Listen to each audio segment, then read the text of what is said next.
Please welcome the Mayor of Los Angeles, Mayor Karen Bass.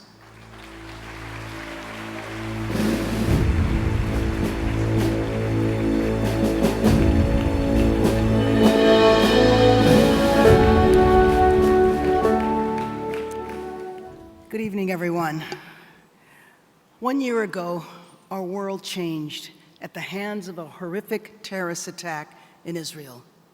Tonight, we gather together to remember, reflect, and pay tribute to the lives lost and those forever changed around the world and here in LA.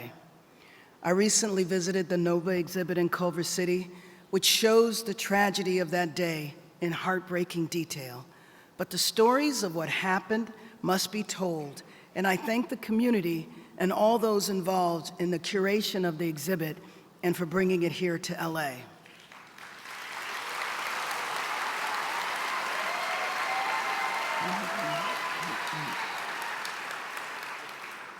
The day after the attack, I joined the Jewish Federation and the Jewish community at the Stephen Wise Temple, and I have been in touch with community members and organizations throughout this trying time. I'm proud to be with you again 1 year later tonight.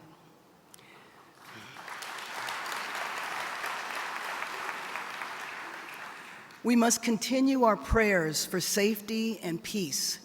As conflict rises in the Middle East, we often see a troubling rise in anti-Semitism around the world, including here in LA. So let me be unequivocally clear. Anti-Semitism has absolutely no place in LA.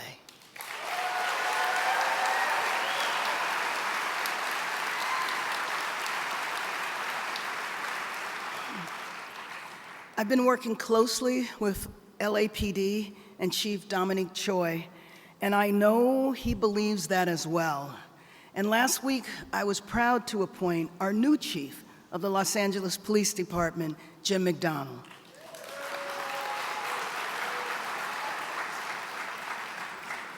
Together, we are all committed to ensuring that the Jewish community always feels safe here at home in LA.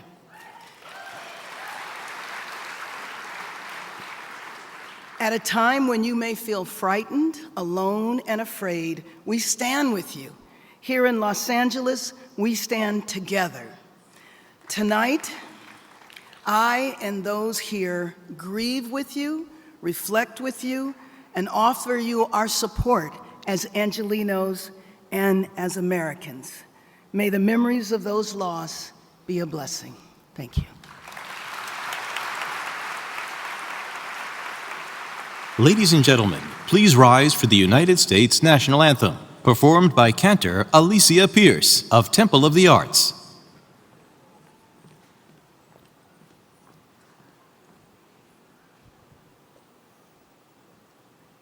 Please join me. Oh, say, can you see by the dawn's early light what so proudly we hailed at the twilight's last gleaming, whose broad stripes and bright stars through the perilous fight o'er the ramparts we watched were so gallantly streaming, and the rockets' red glare, the bombs bursting in air, gave proof through the night that our flag was still there.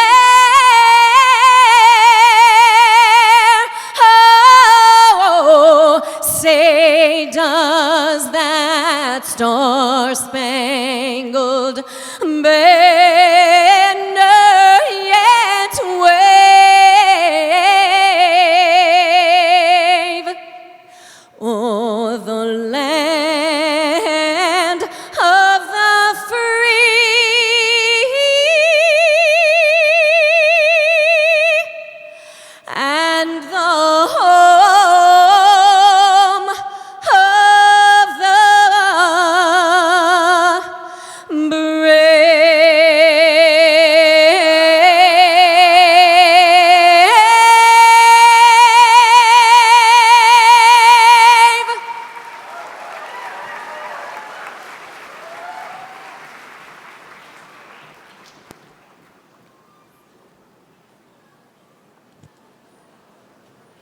Ladies and gentlemen, please sit back.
October 6, 1973, Saturday, Yom Kippur. As many Jews prayed for forgiveness, Arab armies launched a surprise attack from all fronts, catching Israel off guard. Our people's unyielding spirit emerged. Soldiers and reservists rallied to defend our homeland, facing a harrowing war that claimed many brave lives.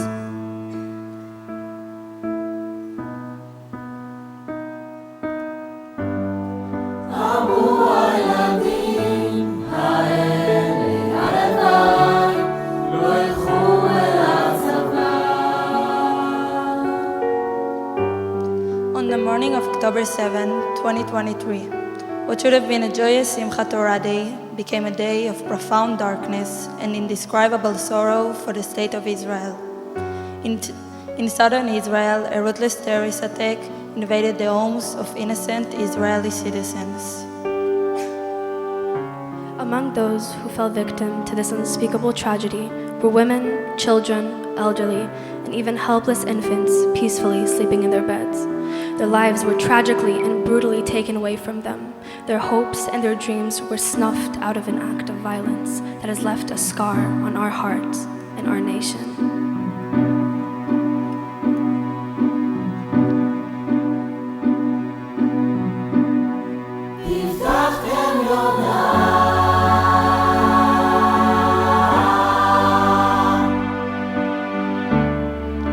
As Israel fights against terror from the south and the north, our brave sons and daughters stepped up to protect our country. Many of them, men and women, sacrificed their life to defend Israel during this dangerous time.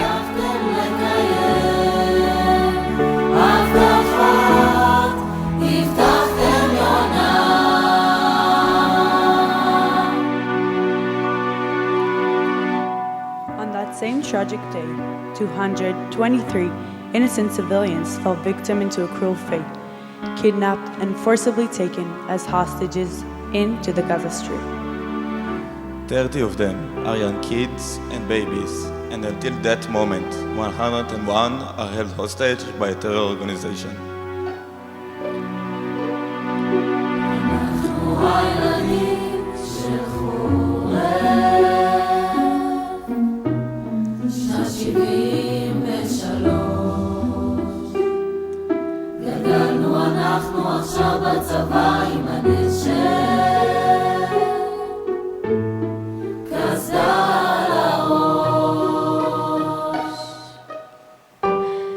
In the midst of the tragedy, our children grappled with the question: how did this happen to us?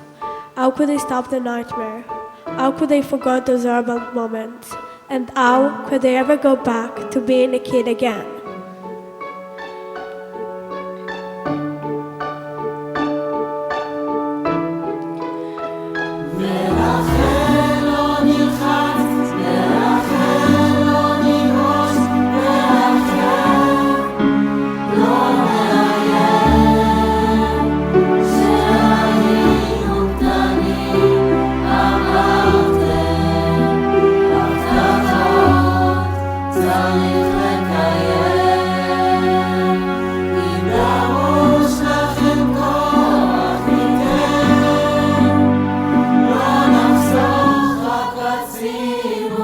Oh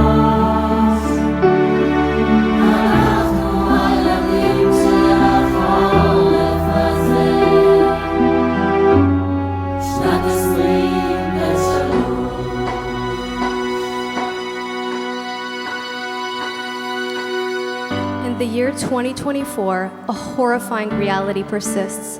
People are still targeted and persecuted for being Jewish. The children of Israel, whether in the winter of 73 or the winter of 23, remain the same in essence. We hold on to the same hopes, carry the same fears, cherish the same wishes, and share common dreams. הבטחתם יונה, הלב של זית, הבטחתם שלום, בבית הבטחתם אביב, ופריחות הבטחתם לקיים, הבטחות הבטחתם יונה.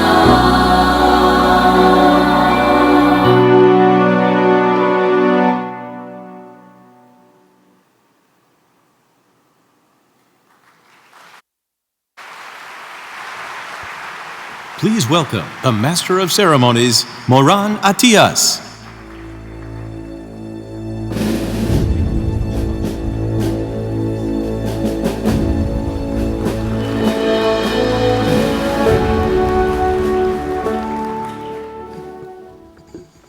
We all remember exactly where we were on October 7th, a date that will be etched in our memory forever. I remember exactly where I was, but nothing prepared me for November 9th. To tell you that story, I need to go a month back when I was offered to play a role in a movie, a war reporter, in an Israeli film called War Photographer. I was supposed to fly to Israel on the night of October 7th, but the producer insisted that I arrive early, so on October 4th, my daughter and I landed in Israel. A joyous Shabbat of Simchat Torah I spent with my family in Haifa. But that morning I remember waking up to watching a massacre unfolding on live TV. I remember I was holding my baby, shaking. Chaos, blood, death, hundreds of families looking for their loved ones in hospitals. And I volunteered in hospitals in Haiti, in Ichilov and Soroka. I thought maybe I could be of service. So the next morning, I drove to Soroka, headed south. I remember the streets were empty, just me, a truck, and a tank.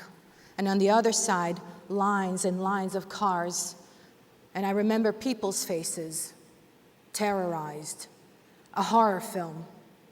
But nothing prepared me for November 9th. I got to Soroka, but they didn't want my help, so I just stood there outside, feeling useless. More than 1,000 dead, and it was confirmed, 250 hostages.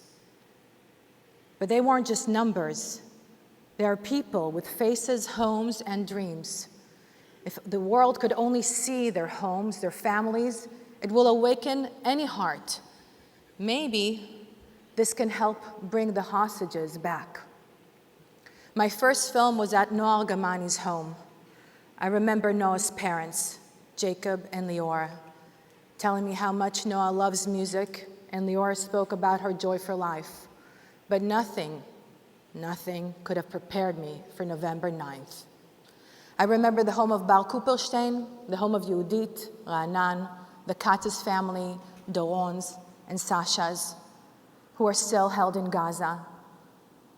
I remember Roni Eshel's home, where I met Eyal, her father, who told me Roni was just about to complete her military service, excited to fly to a Taylor Swift concert. Moran, she's going to walk right through that door. Roni and Tyre's unit was gone, but for Eyal, there was only hope. I remember days and nights volunteering at the Forum of the Missing and the Kidnapped. I remember the speeches at the Italian Senate and against the UN Women's Organization for the silence, but nothing could have prepared me for November 9th. Then came November 9th. My friend Erez from the Forum got a text, and he looked at me, and I looked back, and I said, "What?" They found her. Roni, alive, but he just shook his head.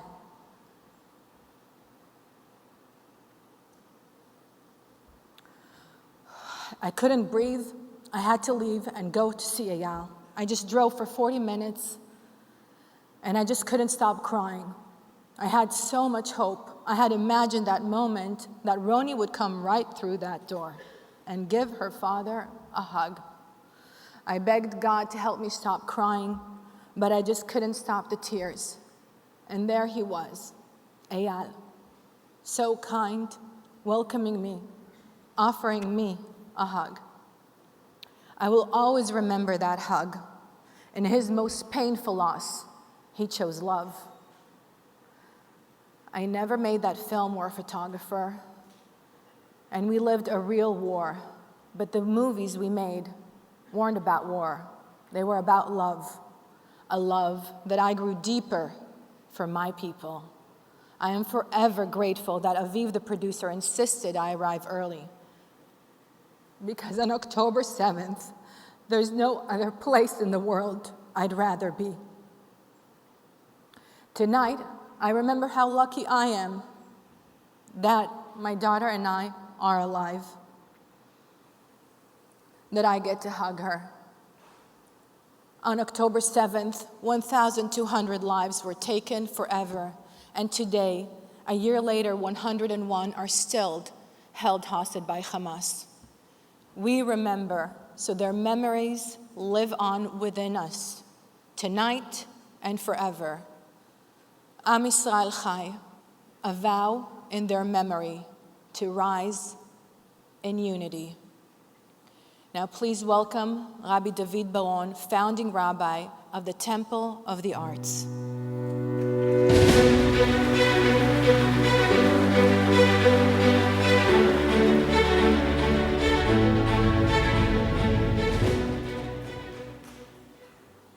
Erev Tov, welcome everyone.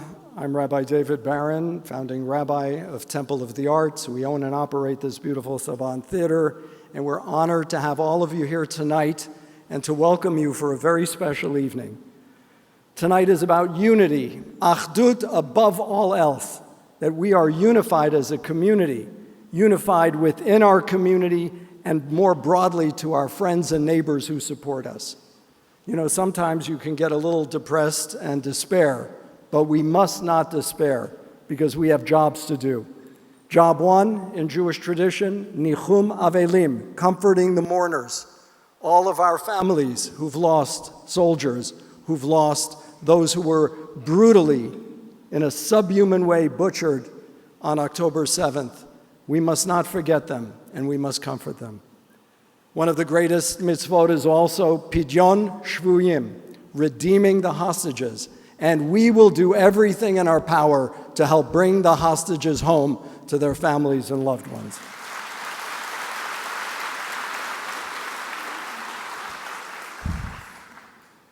Unity also means calling out the haters and the liars. And I must tell you, one of the people who's here tonight is a good friend, Bishop Juan Carlos Mendez. He represents 2,300 churches throughout the United States and around the world. And they stand with the state of Israel and with the Jewish people.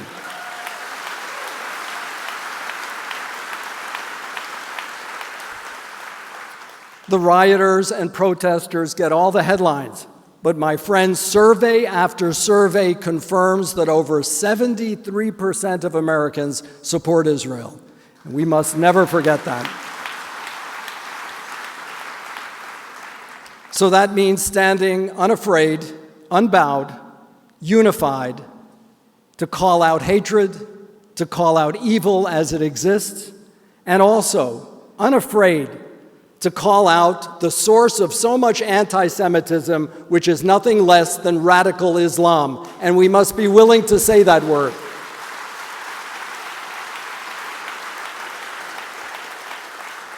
And we must urge our Muslim neighbors and friends to do the same.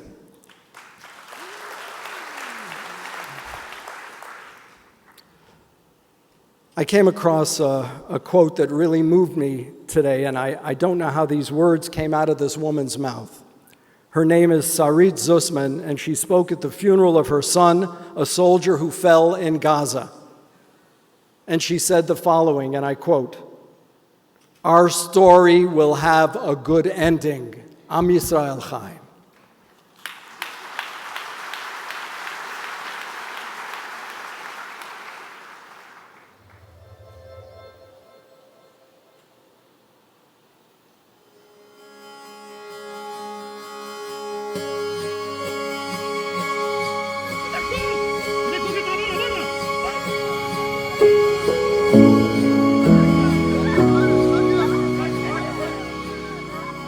This site marks the location of the deadliest massacre of the Jewish people since the Holocaust. Well, basically, the story's over here. Every room is even worse than the other one. An act of medieval savagery.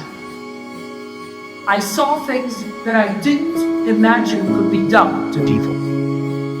And to be a Jew tonight is to take all of this personally. Committing acts that are meant to crush our collective spirit. Will they do that to us? And in this house of mourning, we stand together.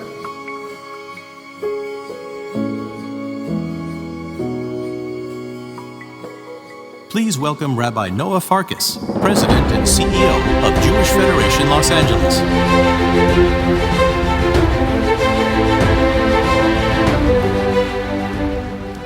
Good evening. I want to begin by welcoming the many, many elected leaders that are here with us tonight. There are too many of you to recognize individually, but I would like to recognize you collectively. Can we all just give them a round of applause for joining us and supporting us?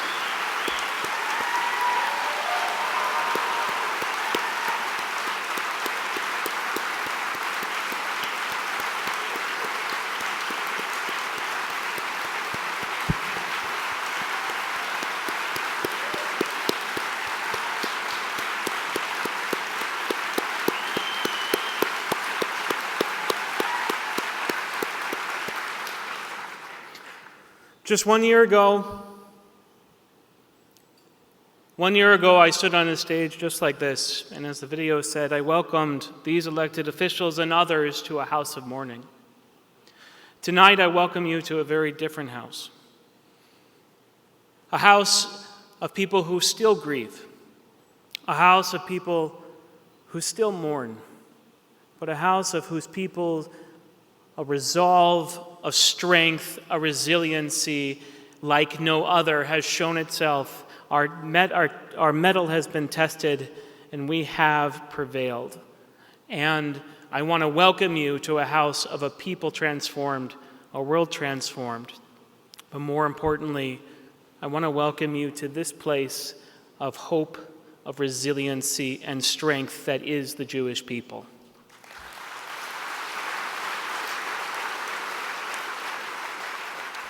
Memory is an interesting thing.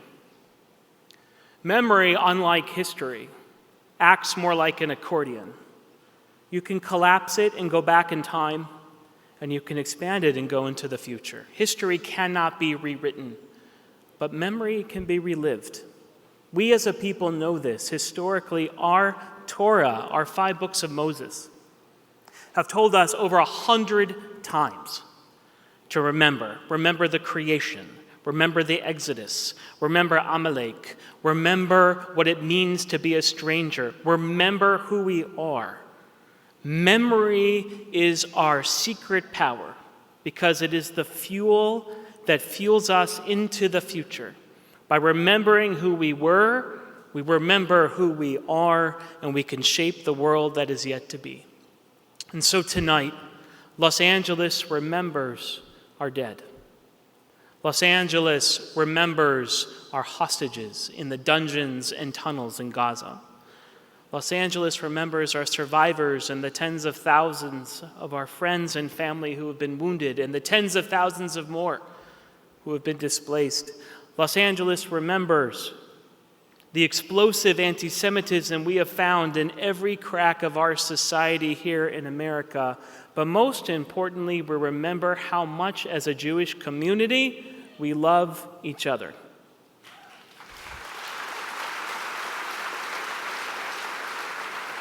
We remember who we are and what values we stand for democracy, for liberalism, for critical thinking, for making the world a better place, for truth, and for justice. We remember, above all, the spirit that we have given to the world that says that the future does not have to look like the past. And so 1 year on, we remember with sadness and sorrow, but we also remember with strength. Am Yisrael Chai, the people of Israel live.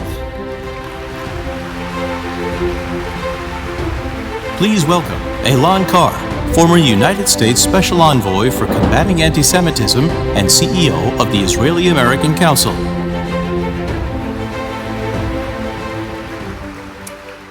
It would have been unbearable enough if we gathered here this evening to remember and mourn together on events long since past. It would have been excruciating enough to dwell together on the blood and the death, the beheadings, the burning of our people, the savagery of the savages. But we are not here to remember events long past because, alas, 1 year after that terrible day, the state of Israel is still fighting for its very right to exist. 1 year since, the forces of darkness led by the Islamic Republic of Iran still threaten us with extermination. Our hostages are still in the hell of Hamas captivity. Eitan, Ma'ayan, Meiromi, and Oded, and all of them come back home now.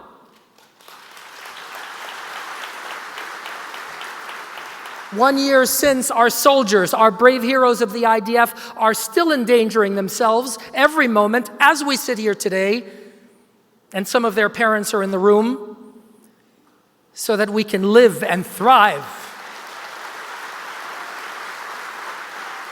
And yes, 1 year since, we as diaspora Jews are still fighting for our right to exist in the face of a tsunami of Jew hatred washing over our cities and our communities and our schools and our campuses. My friends, we gather here tonight at a time of the year that compels us to remember and reflect. But make no mistake, Rosh Hashanah and Yamim HaNoraim and Yom Kippur is never only about the past. We are commanded to explore and to think and to retrospect, as difficult as it is, as a vehicle for building that better future of which our children are worthy. And that is really why we are here tonight.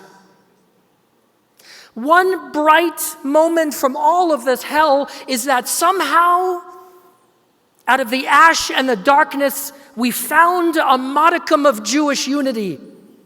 Jewish unity, the most potent force in the world.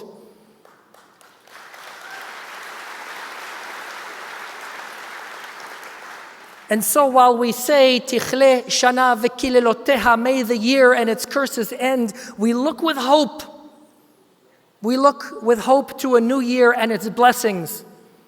And let us resolve tonight that while we cannot control what happened to us and while we cannot go back in time, we certainly can control our response.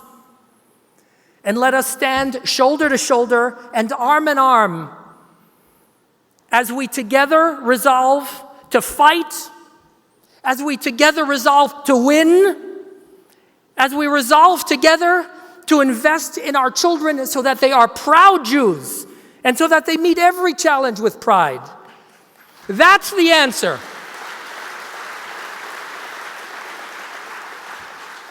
So, my friends, with optimism for the future, with thanks for your determination and commitment, we say, Am Yisrael Chai, v'netzach Yisrael lo yishaker. B'yachad nenatzach.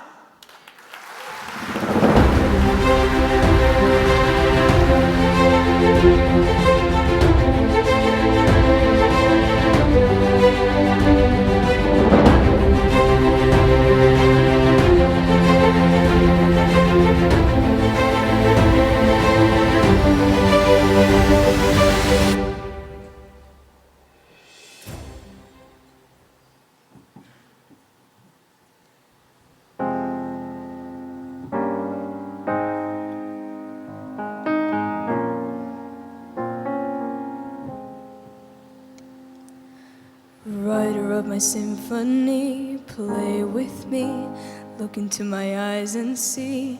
People walk away but never say goodbye. Someone stole the moon tonight, took my light.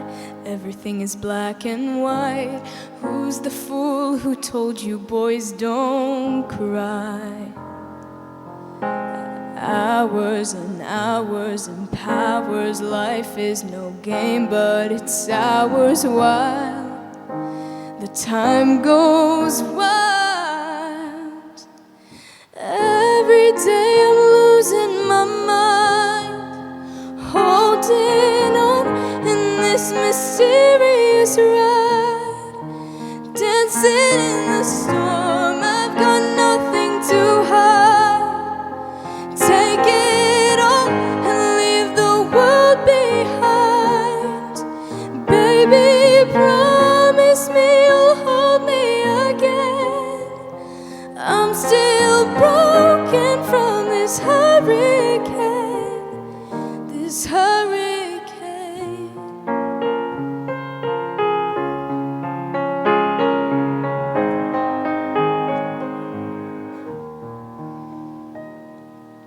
Living in a fantasy, ecstasy, everything is meant to be. We shall pass, but love will never die. Hours and hours and powers. Life is no game, but it's ours while the time goes wild. Every day I'm losing my mind, holding on in this mysterious ride, dancing in the storm. I've got nothing to hide. Take it all and leave the world behind. Baby, promise me you'll hold me again. I'm still broken from this hurricane, this hurricane. Oh, oh, oh,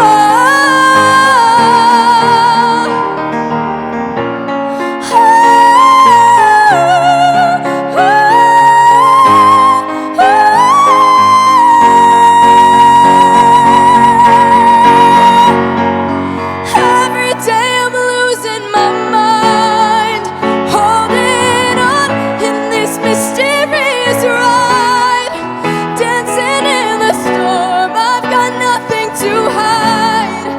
Take it all and leave the world behind. Baby, promise me you'll hold me again. I'm still broken from this hurricane, this hurricane.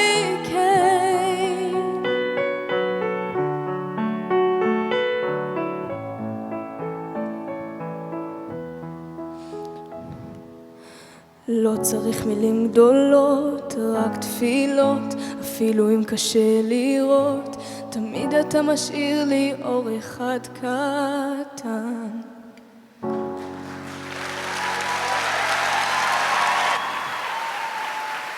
Thank you, Sharon Farber and her daughter, Eden Cantez.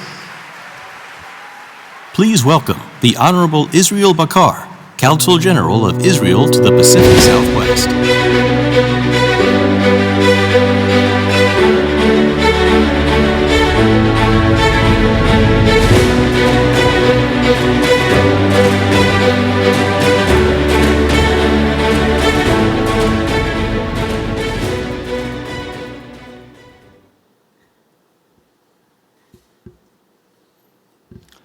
Dear friends,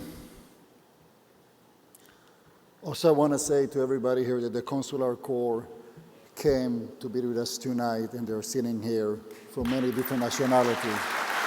Thank you for coming. The October 7 massacre is not just another event in our history. It is one of the most consequential events ever. It is a radical event, heinous attack that was committed by radical Islamic terrorists who murdered 1,200 beautiful souls, including 71 foreign nationals, in the name of God. I've watched bearing witness 4 times. I cannot forget the glee on the faces of the terrorists while they committed their atrocities. On that day, Simchat Torah, while Jews were celebrating the joy of receiving the Torah, Hamas was celebrating the killing of Jews as they were chanting, Allah Akbar, God is great. But our God cannot be their God. If you rape women and then shoot them, my God is not your God. If you burn to death young people at a dance festival, my God is not your God. If you murder a Holocaust survivor in a wheelchair, my God is not your God. But amidst the horror of October 7th, we saw the beauty of our nation. Civilians who left their homes or synagogues and ran to save their brothers and sisters in need. Some fought with their bare hands against the terrorists. There were many acts of courage and heroism on that day. And yes, unfortunately, there were many failures on October 7th, and the Jewish nation has learned 4 significant lessons. First, when an enemy tells you that they're going to do something, believe them. Second, there is no difference between anti-Semitism and anti-Zionism.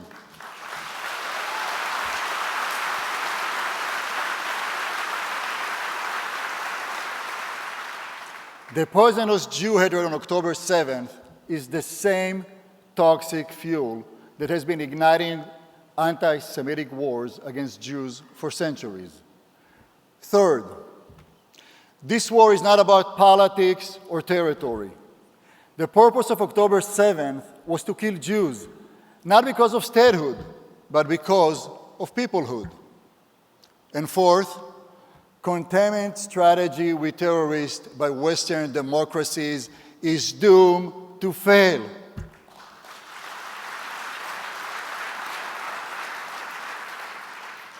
And the only way we will win this war is if we fight together and are united. And I know no one understands it better than this dynamic Los Angeles Jewish community and our allies. And since that day, you have been constant in your support. And that support must remain constant. We are in a fight for our lives and the lives of our hostages. And none of us can be free as long as there is one hostage in the hands of Hamas.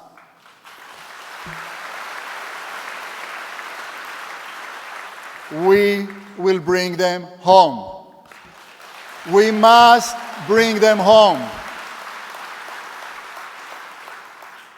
We are just days before Yom Kippur, the holiest days in our tradition. This year, each one of us is going to be asked by heaven how much effort and engagement he exercised for Klal Israel, for the hostages. I know most of us fighting for Israel and the hostages has consumed our daily lives. The Jewish nation is crying, fighting, and has not slept for 1 year. We will never surrender.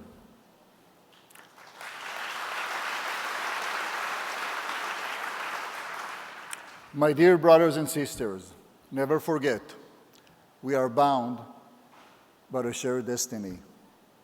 We are one. We are one family. Am Israel Chai.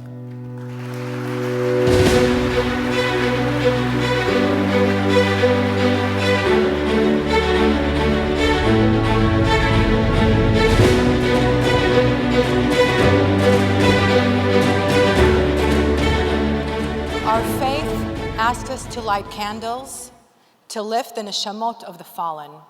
Tonight we light 7 candles for the fallen soldiers, for the hostages, the civilian heroes, the foreign nationals, the victims of the sexual violence, the first responders, and the 1,200 murdered.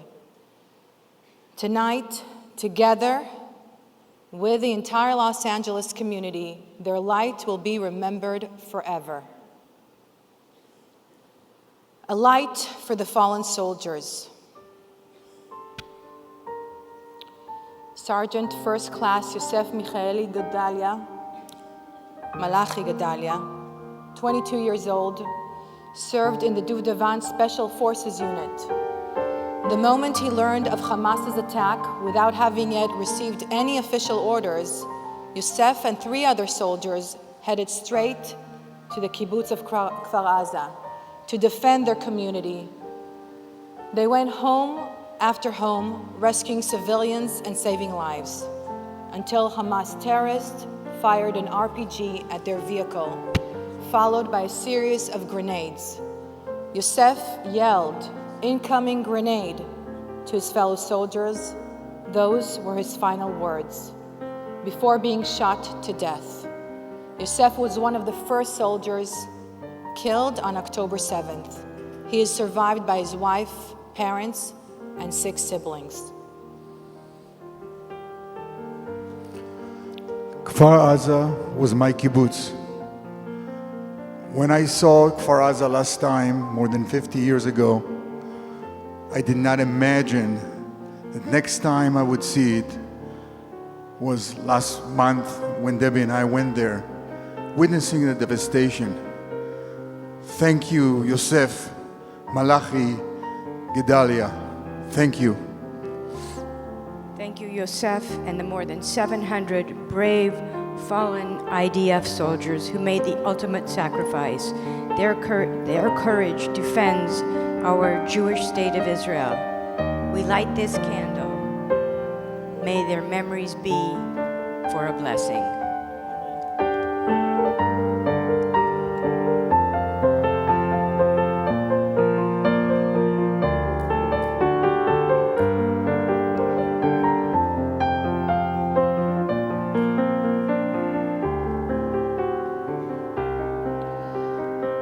A light for the hostages.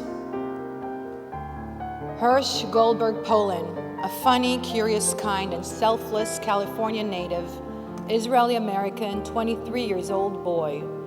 Hirsch went to the Nova Festival to celebrate peace and life, but was brutally injured and kidnapped by Hamas. His parents, Jonathan and Rachel, used every day and every platform for 330 days straight to advocate for the release of their beloved son and all the hostages. They advocated with kindness, love, humanity, and hope.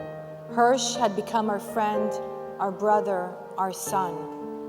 On August 31st, Hirsch, Alexander, Carmel, Almog, Eden, and Uri were murdered by Hamas. Our world devastated, hearts broken, then and now. It's been 1 year since Hamas terrorists took 252 hostages, most of them civilians, women, children, the elderly, and babies. And still, 101 remain in captivity. But we are committed to doing everything we can to make sure that the remaining hostages in captivity come home. On behalf of all your elected leaders who are here tonight, and many who are not, I stand with all of you tonight, and in the memory of Hirsch Goldberg Polin and all the hostages whose bright light was extinguished, we light this candle. May their memories live on and forever be a blessing.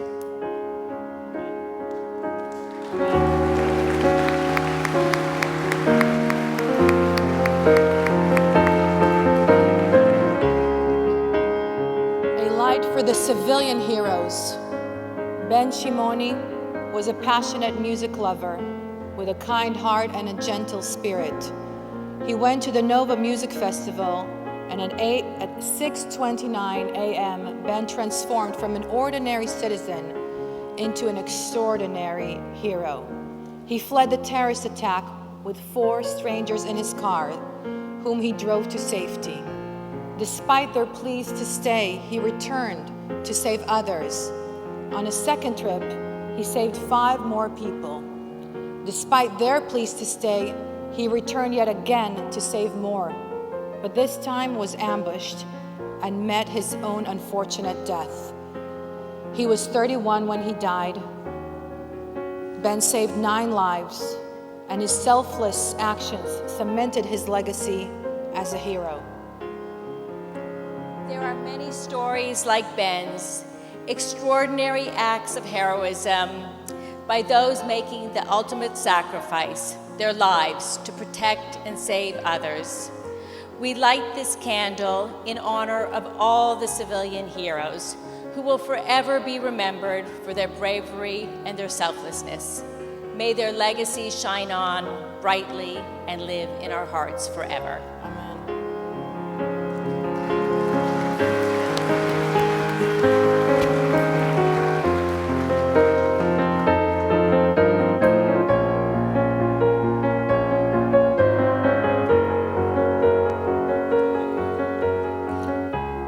A light for the 4 nationals. Canadian-born Vivian Silver, 74 years old, was known as a happy, optimistic person, a lifelong peace activist. Vivian co-founded an organization dedicated to peace and coexistence for Jews and Arabs. On October 7th, Vivian was murdered by Hamas terrorists in Kibbutz Be'eri in her home. Hundreds of foreigners and national and dual nationals from across the world, like Vivian Silver, were also killed that day. Evil has no boundaries, yet we may find solace in our shared humanity. Consul General Bahar spoke of the remarkable consuls general who are with us this evening.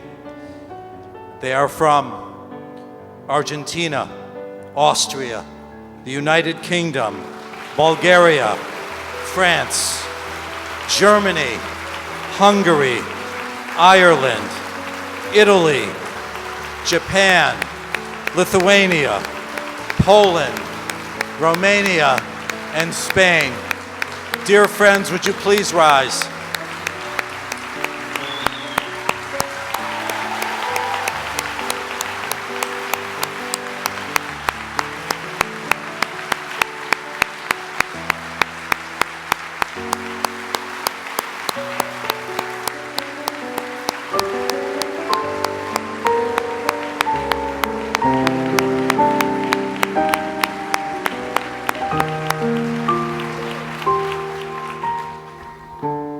These friends have been with us from the very, very beginning.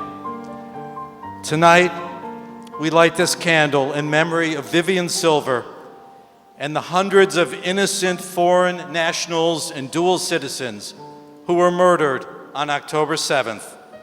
May their memories be a blessing for their families, for their communities, and for their respective countries. Amen. Amen.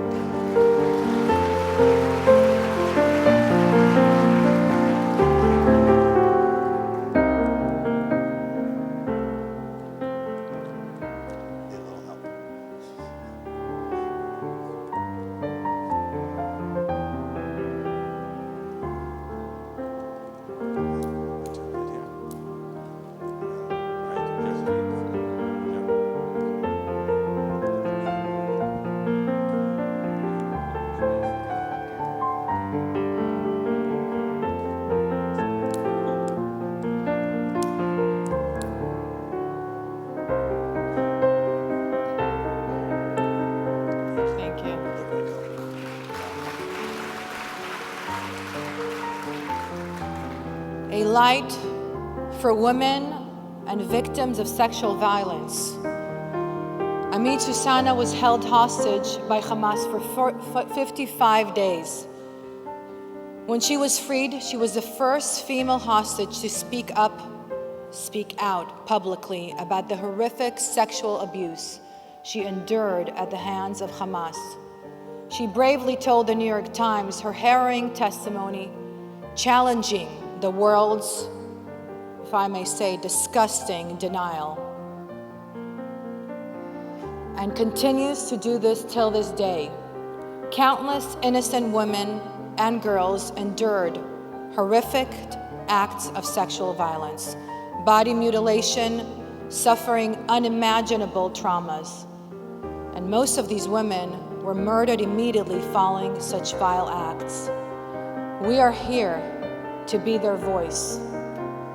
As we light this candle in honor of the women who have endured the unimaginable horrors of sexual violence and rape, we pledge to amplify their voices and share their stories with the world, and demand that their pain never be silenced nor dismissed. May this flame burn brightly as a symbol of their resilience, and may we commit to ensuring that sexual violence will never be tolerated. Amen.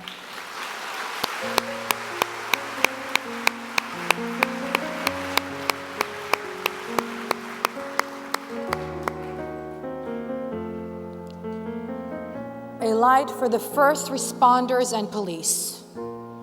Paramedic Amit Man, only 22 years old, a resident of Kibbutz Be'eri, was Magen David Adom's youngest paramedic course instructor. When she heard the barrage of rockets, Amit sought shelter in her safe room. But then, hearing about severely injured residents, she grabbed her medical bag and rushed to the kibbutz clinic.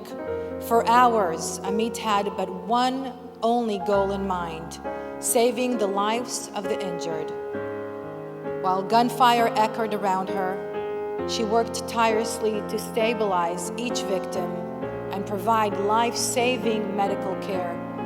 Despite the escalating danger and the sound of terrorists getting closer, Amit was determined to stay and save lives until her own life was taken. Amit's courage in the face of unimaginable danger is a testament to the bravery of all first responders who, against all instincts, run toward the danger. As we light this candle, we commit to ensuring that the values of bravery, service, and selflessness that she embodied live on in all of us. Amit and so many others like her will continue to inspire future generations of healers, rescuers, and leaders. In her name, and in the name of all those who have given everything for the sake of others, we carry this torch forward. Amen.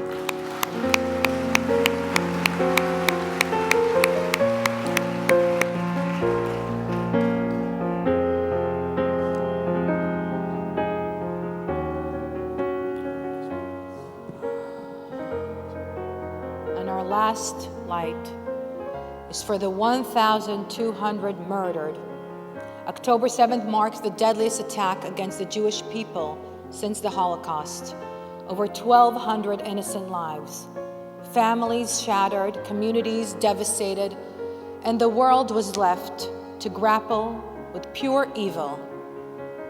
For the children, the fathers and mothers, brothers and sisters, grandparents and grandchildren, for the void that can never be filled. We remember. LA will always remember and continue to share their light. As a devoted ally of the Jewish community, I stand before you, not just to witness your pain, but to bear it with you. Together we condemn the senseless violence that has torn through this community, striking at the core of our shared humanity. Today we stand united, bound by sorrow and by a steadfast resolve to rise against hatred in all of its forms, to defend the dignity of every life, and to ensure that such atrocities are met with the strongest force of justice and love.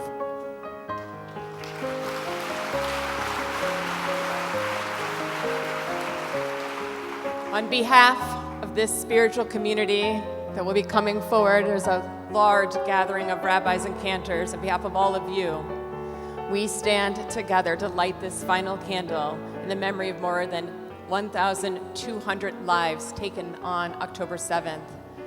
We reflect on their humanity. L'chol ish Hashem, each one of them has a story, each one of them has a name. We honor their lives.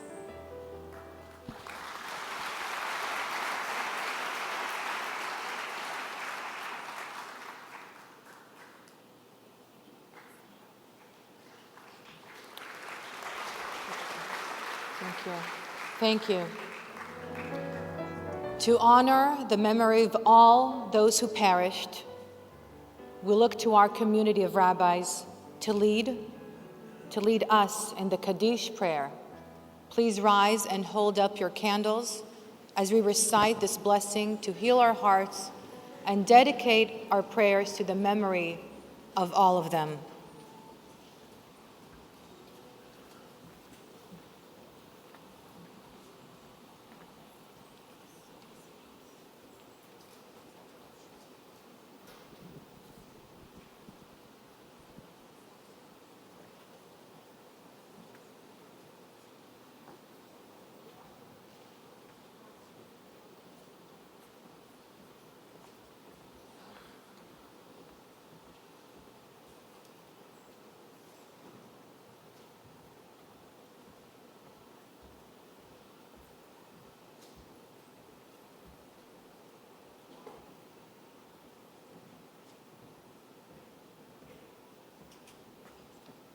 יתגדל ויתקדש שמי רבה, בעלמא דברה חירותי וימליך מלכותי, בחייכון וביומכון ובחיי דכל בית ישראל, בעגלה ובזמן קריב ואמרו אמן.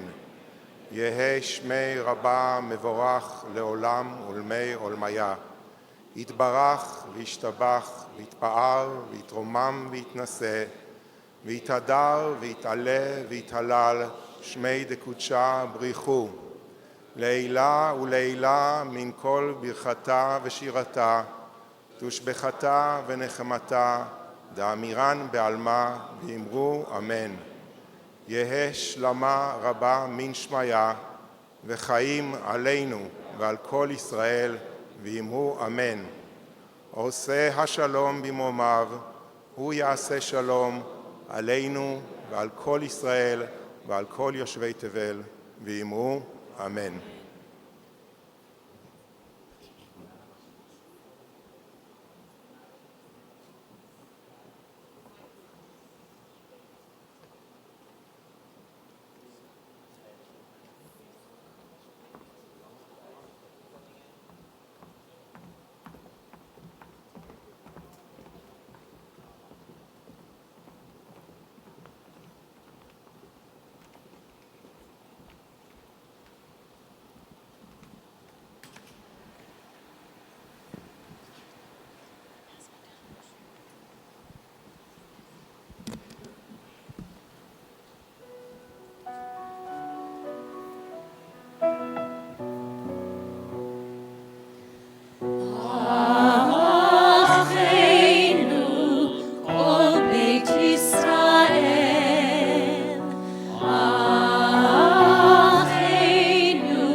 Countless families live daily with both hope and fear, agonizing over the fates of their loved ones, who for 365 days are still held hostage by Hamas.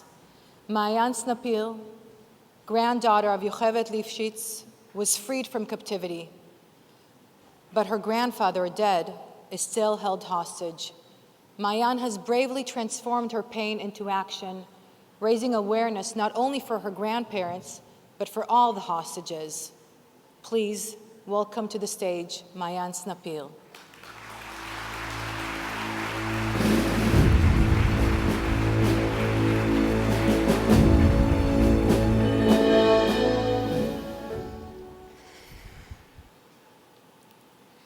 Look into my eyes. Please don't look away.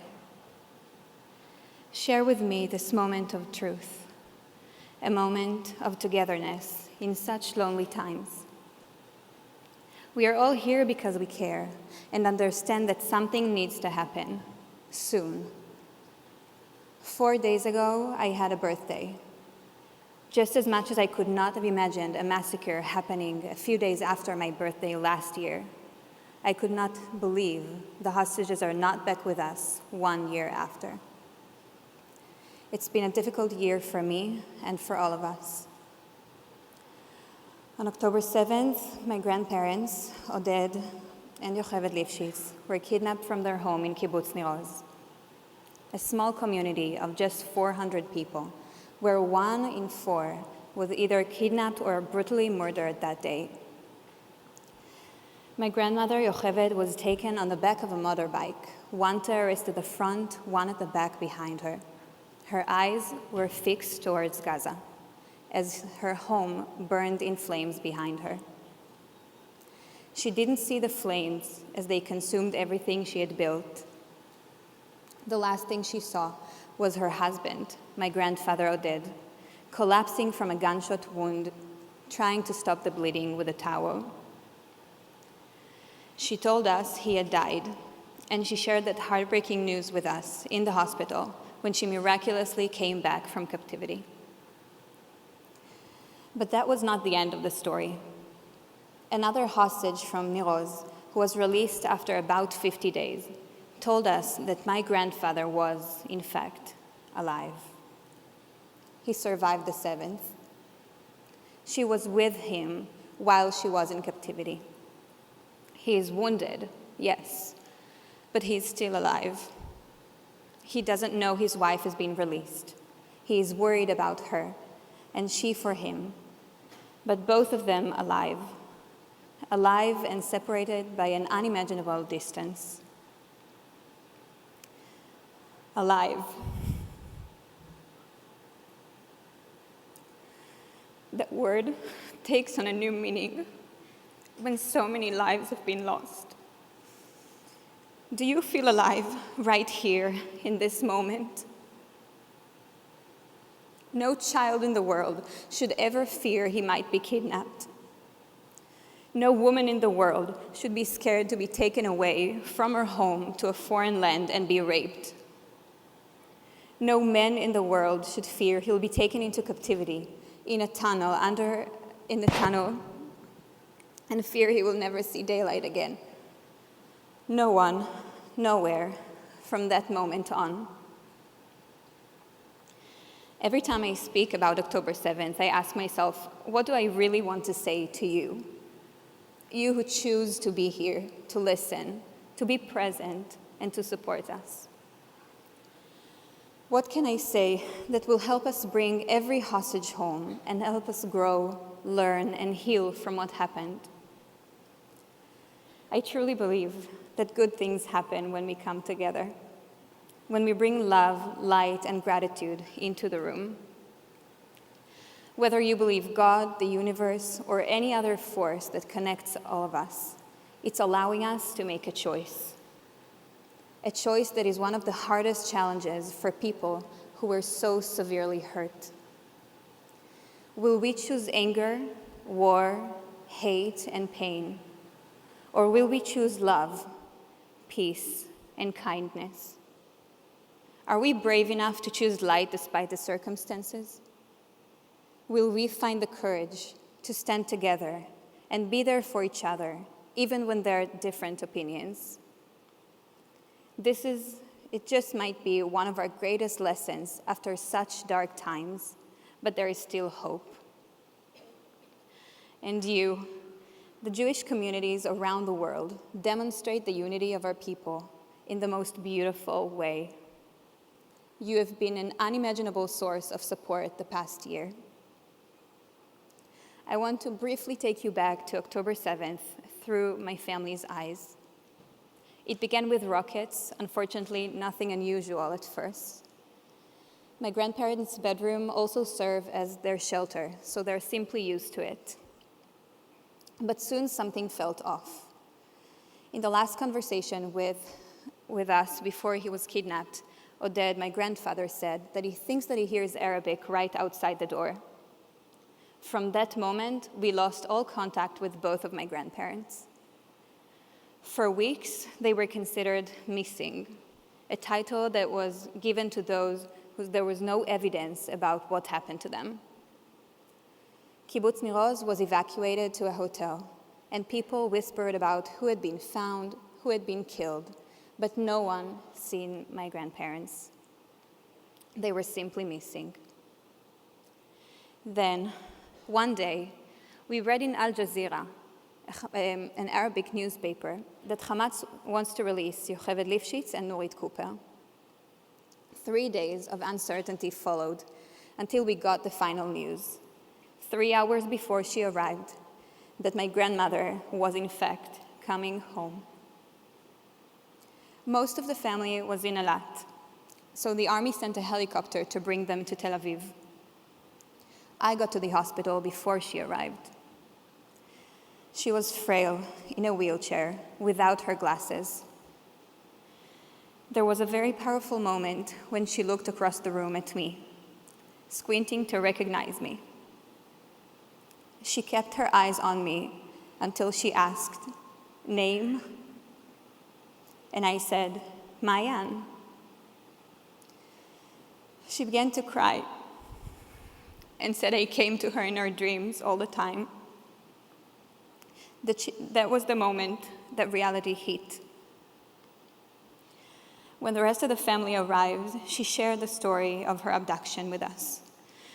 How she saw my grandfather collapse from a gunshot wound, how she believed he had died, and how she was taken underground, walking miles in underground tunnels into a small dark room where she was held with a few others.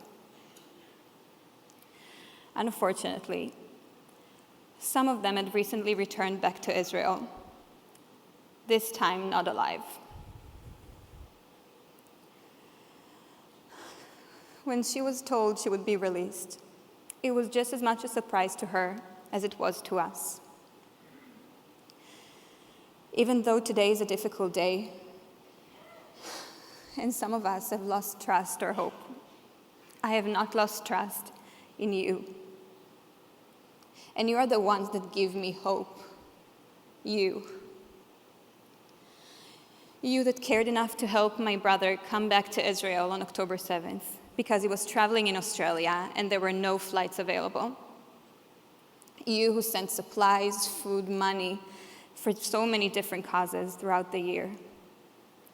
You whom I've been personally met in Israel for months, group after group, hundreds of them.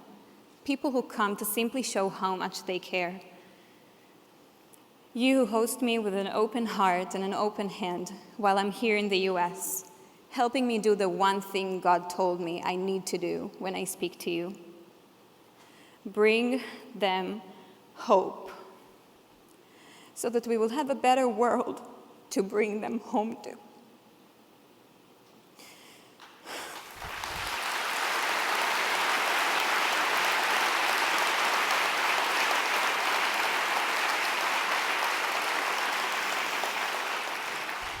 I truly believe that better days are ahead, and we are all part of making this happen. The world's Jewish communities have been an incredible source of strength for us this past year, and they deserve our deepest thanks. We must continue to support one another. We must remember that the hostages still waiting to come back home are not just numbers. They are parents, grandparents, children, siblings, and friends. Thank you for being here. Thank you for your support. There is so much love in this room. Simply look around you to the right and to the left. This is us. This is who we are, how we come together. And if you really listen carefully and closely, and maybe even close your eyes, you just might be able to hear them. They can hear us. They're coming home. There's so much love in my heart for you. I thank you and I love you.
So this song I wrote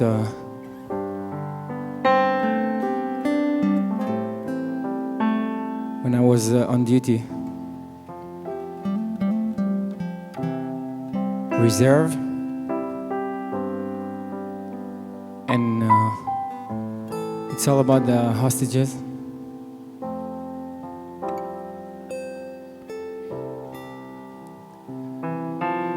רומי, מחכים לך בבית.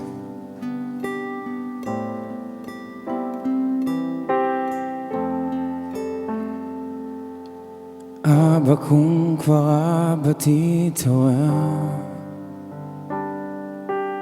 אמא פה פצועה זה לא עובר, אמא אבא שוב הלך לישון, אולי כי יום שבת ולא ראשון, עם כל הרעשים הבלגן.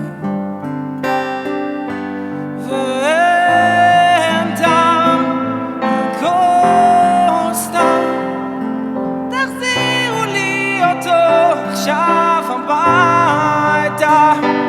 ואין טעם, הכל סתם, תחזירו לי אותה עכשיו הביתה, הביתה.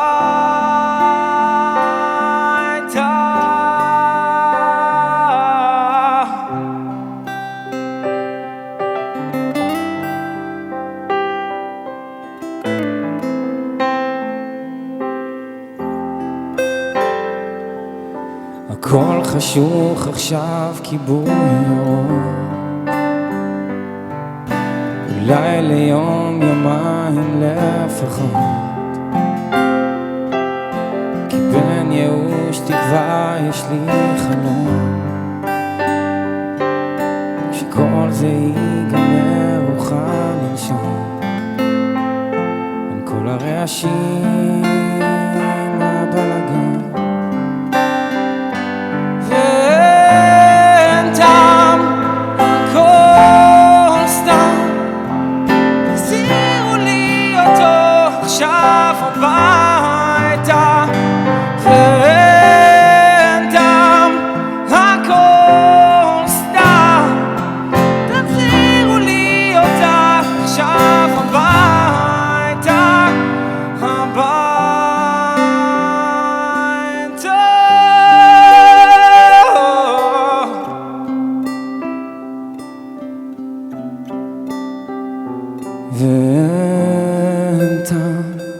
הכל סתם. תחזירו לי אותם עכשיו הביתה, ואין טעם, הכל סתם.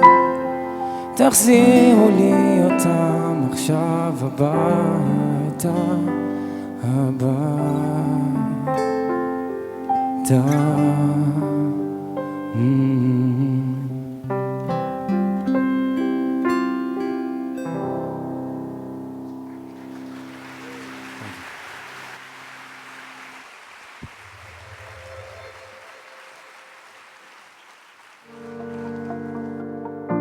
There has never been more of an opportunity for Jewish renewal and growth than right now. There will come a time when posterity will ask of us, what did you do? Today, we must turn our grief into action. We, together, are living proof that Hamas will not destroy our spirit. Only in our unity is there strength. Only in our unity is there justice. They need us now because we are them and they are us, and so we need us now.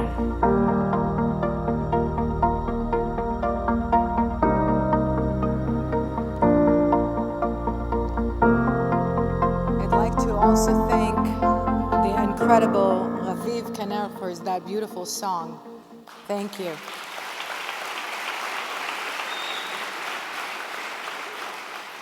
The Talmud teaches, whoever saves one life, it is as if he saved the entire world. Tonight we honor those who saved lives. Tonight we honor the resilience of the people of Israel and the resilience of the Jewish communities around the world. Within hours after the attack, Israeli society mobilized. The Jewish community around the world mobilized. Food and clothing distributions, emergency services, medical assistance, mental health, and pop-up schools. Tens of thousands of volunteers flew to Israel to volunteer for military service, help Israeli farmers with agriculture work, and to help support the victim of terrorism and evacuees. More than $1.4 billion was donated to assist with Israel's recovery from across the world. This Los Angeles community raised well beyond $35 million.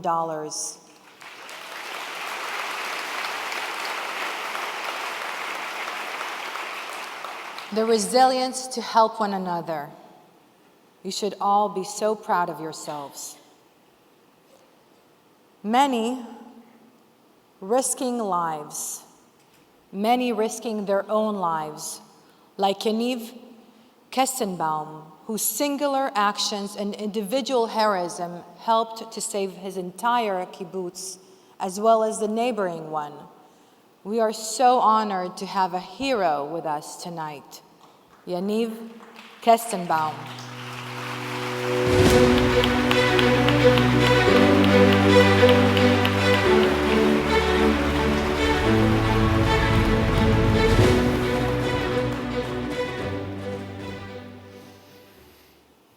Good evening, everyone.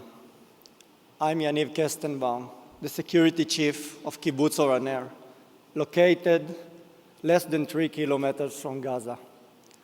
A year ago, on October 7th, we woke up at 6:29 a.m. on a Saturday. It was just like any other morning with sirens. Out of habit, my family got up and ran to the shelter. The children went back to sleep in the shelter, and my wife and I joined them, waiting 5 minutes before heading back to sleep ourselves. But this morning, something was different. The sirens didn't stop. Soon, we began hearing the whistling sound of rockets and mortars falling onto the kibbutz. As part of my role, I knew I had to go out because something unusual was happening. As I opened the door, while my wife grabbed my hand, crying and begged me to stay inside, a rocket hit a house across from us and threw me back into our house. In a rush, I helped my wife back into the shelter and headed out. I started to receive calls from residents whose homes had been directly hit. I knew I needed to mobilize the emergency response team. By 6:45 a.m., my team was already positioned at the kibbutz gates and fences. There was no communication with military, and there was no electricity. At 7:30 a.m., I received a call from Or, the security chief of Kibbutz Erez, a neighboring kibbutz about a kilometer from us towards Gaza. He sounded extremely stressed and said they had around 40 terrorists in 4 trucks at the fence. He already counted 1 fatality and 4 wounded who urgently needed help. Without fully understanding the scope of the situation or knowing that the entire area was swarming with terrorists, I made a split-second decision to send our emergency team commander with 3 other fighters to the neighboring kibbutz. Minutes later, I asked for 3 more fighters to head out there while I stayed with 6 fighters to defend our home. What came next was 4 hours of battle, just a few of us against dozens. We had limited ammunition. They came with machine guns, grenades, shoulder-fired missiles. When it was over, my fighters, alongside the fighters from the neighboring kibbutz, managed to prevent terrorists from entering our homes and carrying out the massacre.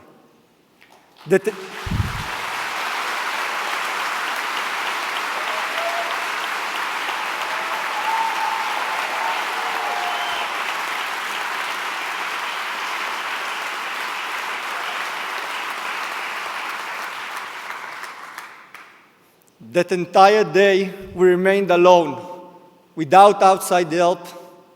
The emergency squad guarded the kibbutz, and the residents stayed locked in their shelters. I have many memories from that day, but there's still one moment I can't get out of my head. Around 11 a.m., I received information that there was a white pickup truck with terrorists in the back heading down the access road toward the kibbutz. I was at the gate with 2 fighters ready to battle them. And that's when I realized it was Or's pickup truck that Kibbutz Erez security officer was coming to meet us. I yelled to everyone not to shoot and opened the gate. They drove into the kibbutz slowly, Or sitting in the back of the truck. And that's when I saw Amir underneath him. We didn't say a word. Amir is a good friend of mine, and only in that moment I did realize that he was the one who had been killed from the Erez emergency response team early that morning. I saw his body. There seems to be complete silence. For a second, I felt myself choking up, but I shook my head, realizing this wasn't the time. Now I had to stay focused. Even today, his quiet face lying there in the truck doesn't leave my mind. We spent all that night and the following day alone. We heard gunfire through the night. My team consistently moved from one area to another, shooting to prevent further infiltration attempts. Only Sunday evening, first soldiers arrived to secure the area and help us defend the people and the place we had fought to protect. By Monday morning, we began evacuating the kibbutz. On October 7th, I lost many friends and colleagues. 8 security chiefs from the kibbutzim and 48 emergency fighters were killed that day. People who defend our communities, true heroes who left their families behind to fight knowing they may never return. One of them was my dear friend Tal Eilon from Kibbutz Kfar Aza, after whom I named my daughter Goni Tal. Over the next 6 months, my family and our community lived as refugees in hotels.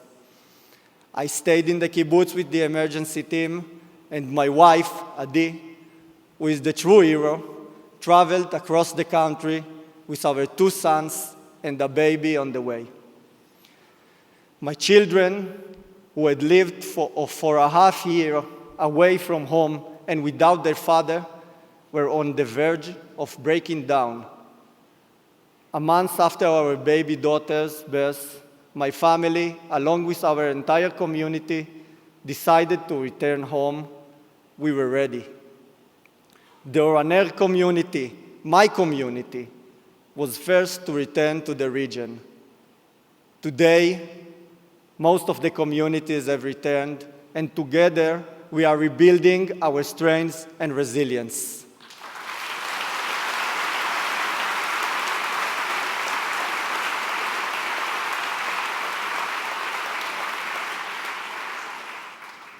We have all lost family members, friends, and loved ones, and it is precisely for them that we have returned, to rebuild the lives we love in this place. In closing, I want to remind everyone of the 101 hostages still in Gaza, some of whom are my close friends.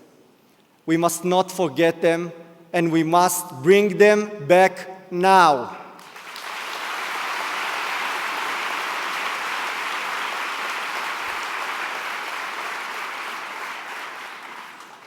Thank you all for your care and willingness to listen and help.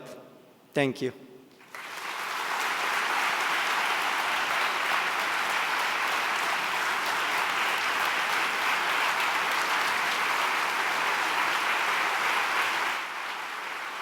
With us tonight is someone whose voice has been a beacon of strength and clarity in unimaginably challenging times. Dr. Mayim Bialik, a renowned actress, neuroscientist, and activist, has a long history of standing in solidarity with the State of Israel. Since the events of October 7th, her unequivocal support of Israel has been a beacon of light for us all. In a time when many within Hollywood have been reticent to speak out, Mayim has used her platform to boldly and courageously stand firmly with her people and against the forces of hatred and terror. Her unwavering dedication to truth and justice has made her one of the most powerful and outspoken voices in the entertainment industry. As we gather here tonight, we honor Mayim Bialik with our Community Impact Recognition for her courage and unwavering convictions, and for reminding us all of the power a single voice can have to ignite change, spread hope, and inspire a nation. Ladies and gentlemen, please welcome to the stage, Mayim Bialik.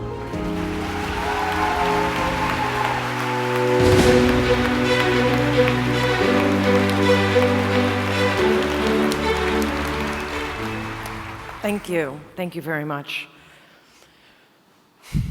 Shana Tova. It is a struggle to stand here before you on this, the first anniversary of the 7th of October, and wish you a Shana Tova. This greeting, like so many others, bears a new weight in the shadow of the new reality that we find ourselves in. Our hostages remain in Gaza. Please, Avinu Shabashamayim, bring them home speedily. And yet here we are. I really didn't know where to be today or tonight, and I honestly didn't know if I should be here or if I had it in me to be here.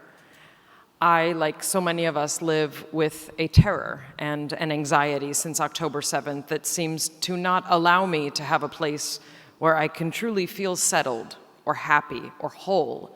They say it's ancestral, and indeed, I believe that it is. To be honest, I worried about being in a communal space tonight because I wasn't sure how it would feel.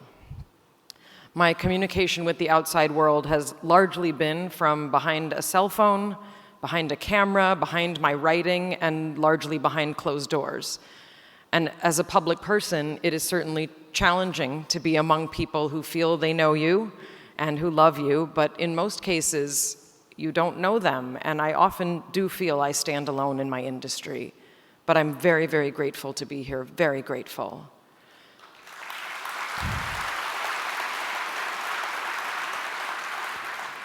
We say that Rosh Hashanah is the birthday of the world. It's a celebration. And yet, we are here to commemorate an unimaginable first, which has no elements of celebration.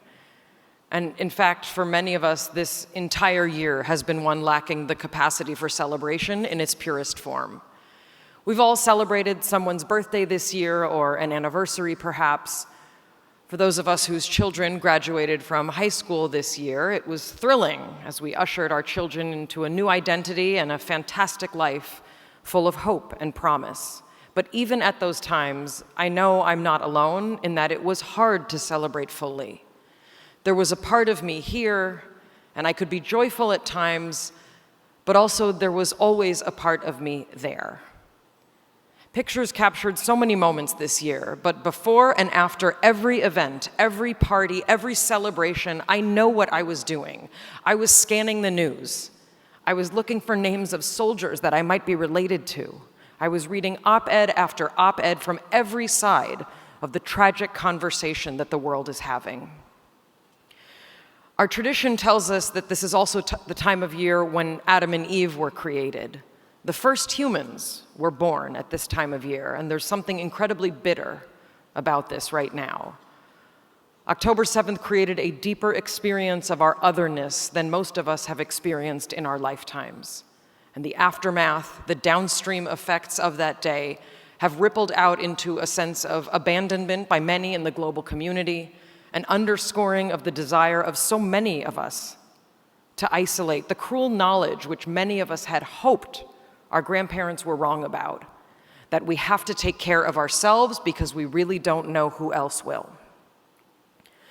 And so I see October 7th as an expression of the creation anew of us as a people united, because there is no doubt anymore about who we are as a nation and the significance and the importance of Israel as our home.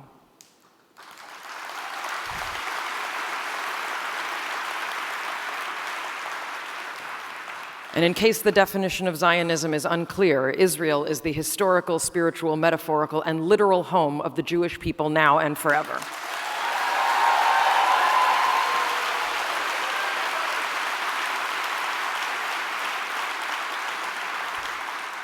The nation of Israel, in all of her imperfections, is our eternal home.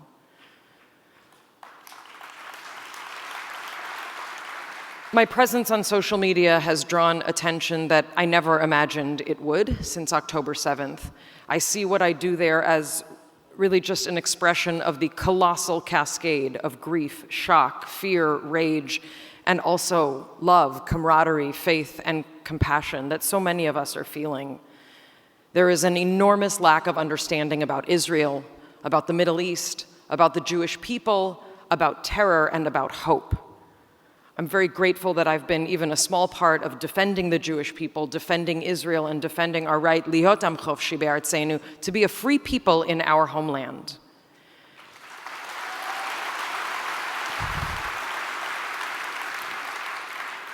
And as the days of awe are upon us, we know that while we may never celebrate in the same way, the time for a certain kind of hand-wringing is largely over.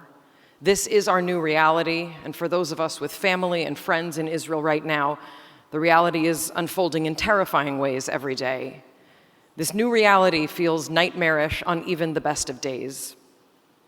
Chaim Nachman Bialik wrote in 1904 of the pogrom of Kishinev the previous year. Leave now this place at twilight to return, and to behold these creatures who arose in terror at dawn, at dusk now, drowsing, worn with weeping, broken in spirit, in darkness shut. Their lips still move with words unspoken. Their hearts are broken. No luster in the eye, no hoping in the mind. They grope to seek support they shall not find. Thus, when the oil is gone, the wick still sends its smoke. Thus does the beast of burden, broken and old, still bear his yoke. And we all bear a burden now, but we do not bear it alone. We bear it together, this community, this people, and indeed this nation. May the memories of those we have lost and those we are still missing be only for a blessing. May we all be sealed in the book of life for only good things. Amen. Thank you. Shana Tova u'Metuka.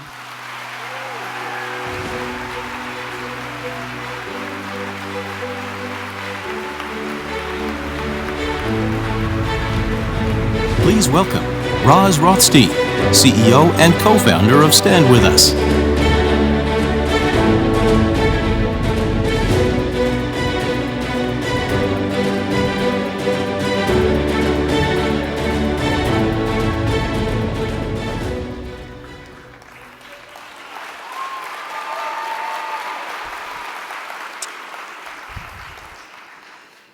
We have lived with so much anxiety and so much sadness and loss for the last year. A few weeks ago, together with colleagues from ELNET and American Jewish Committee, I had the honor of meeting a very high-level Hindu spiritual leader, Ravi Shankar. He has written about lowering anxiety through breathing and through other techniques and through meditation, with the goal of achieving inner peace. I took this amazing opportunity to ask him, what about the Jewish people in this moment?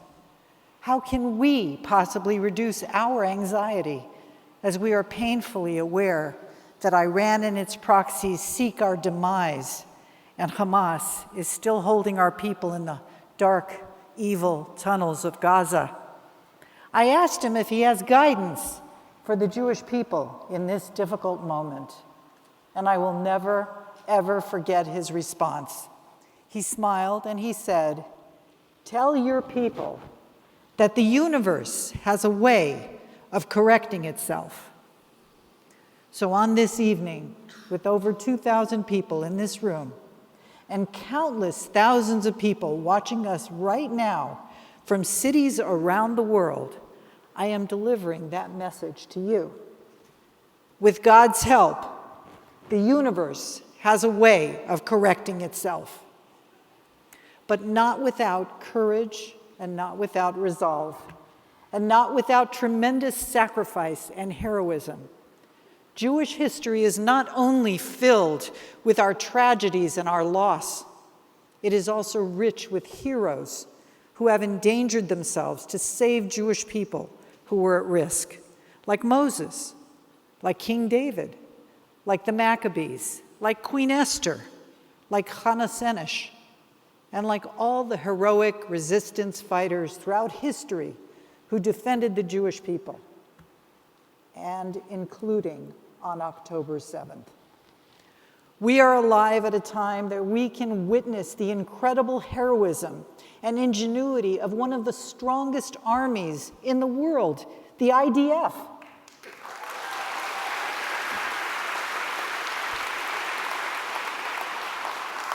Of Israel's search and rescue teams and the Israeli Air Force, of the Mossad Intelligence Agency, of Shin Bet, of the Naval Commando Unit, of Maglan and Duvdevan, and so much more, including Israel's special forces. There will be books and films written about the thousands of pagers and walkie-talkies that went off at the same time.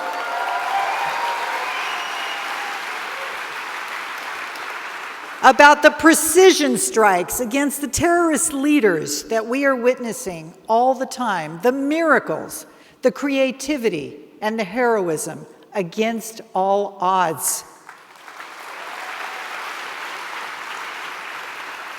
And through our grief, we must stop and take note of the miracles, the strength of character, and the heroism, because it is indeed breathtaking. Everyone knows that Israel has never lost a war since its rebirth in 1948.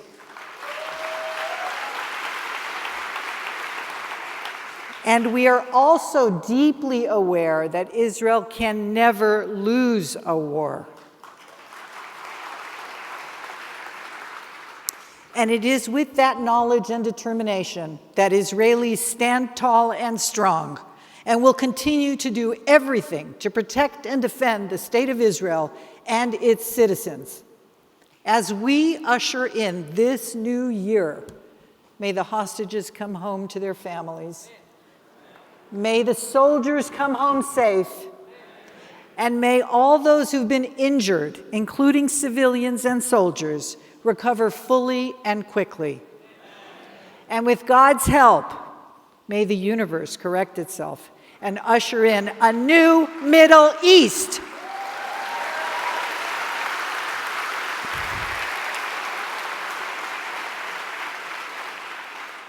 A new Middle East that offers Israel and her neighbors real opportunity for peaceful coexistence. Am Yisrael Chai. Thank you.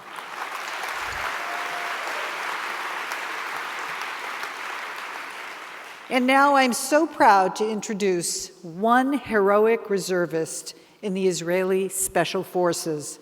Please give him a warm welcome and extend your gratitude to Gunnery Sergeant Asaf.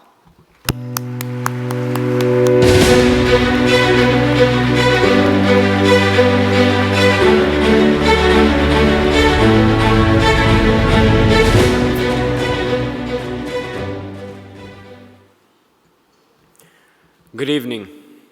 My name is First Sergeant Asaf, and I was born in Israel 31 years ago.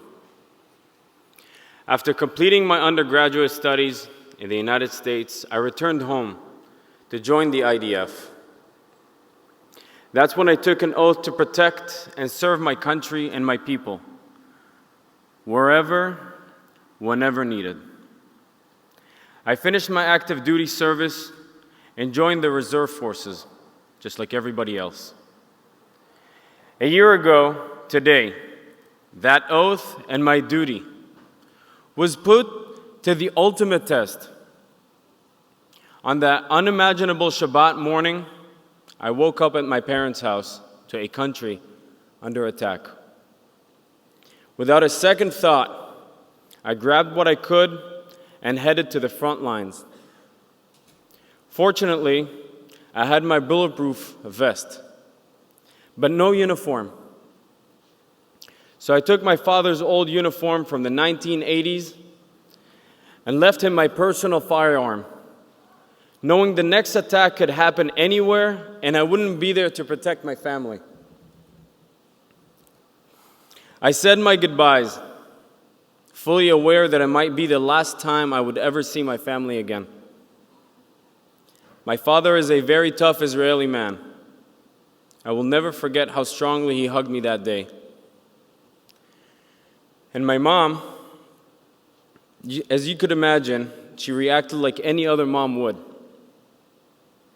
I promised them that I would make it back in one piece. I promised them that I will not put myself in harm's way. But I lied, of course. I drove down to the front lines, unarmed, and joined a group of other reservists. The mortar blasts and Iron Dome interceptors were blowing up next to me and right over my head. One of the captains handed me his sidearm, and off to battle we went, with nothing but a pistol.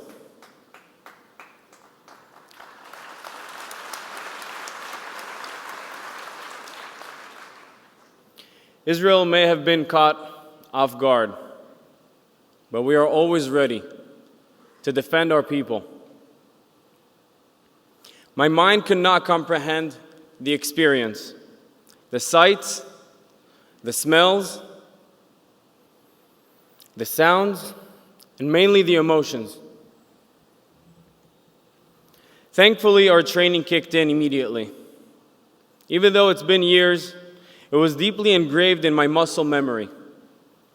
Special Forces training teaches you to think outside the box, to expect the unexpected, they always said.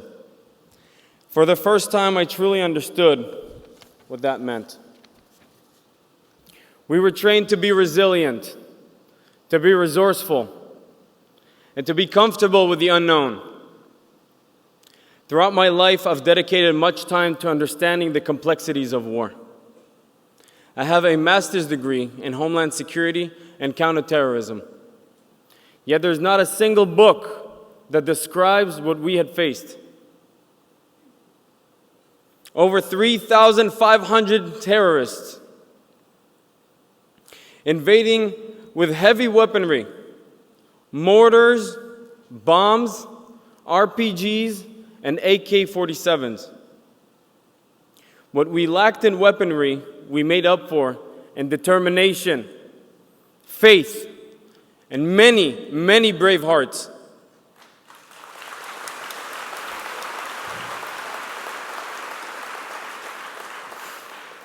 It's difficult to even process what we witnessed. The brutality behind the attack and the unimaginable cruelty. And as the weeks passed, so much was unknown. The inability to know when this conflict is going to end. When would we be reunited with our loved ones?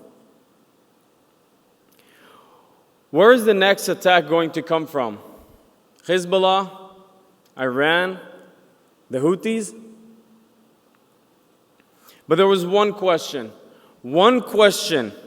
that never crossed our minds. Not once did we ask ourselves, why were we fighting? The answer was clear, ingrained in every cell in our being. And that is what makes us who we are. Those defending Israel demonstrated a new level of courage and commitment. We have strength of character. And each of us is beyond determined to protect the only Jewish homeland in the world.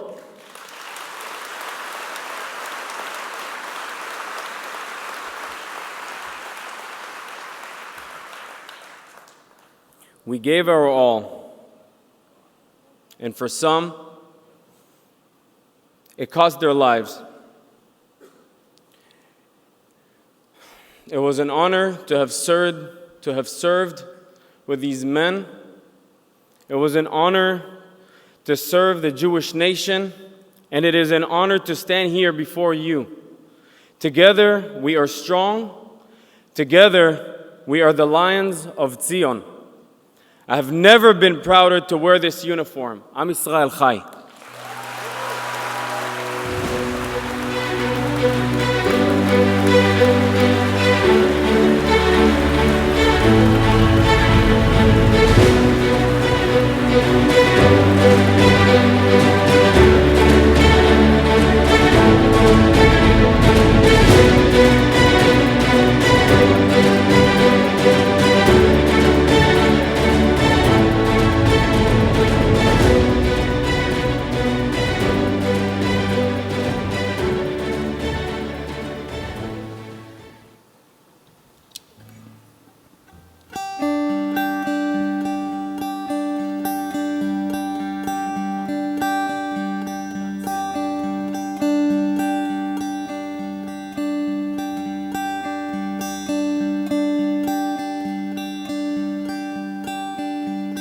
עיניי פקוחות בשביל לראות את השמיים, בשביל לראות כחול של ים, ירוק של עץ, בלי לשמוע מנגינות יפות כמו פעם, מבלי לראות את הדברים כמו שהם.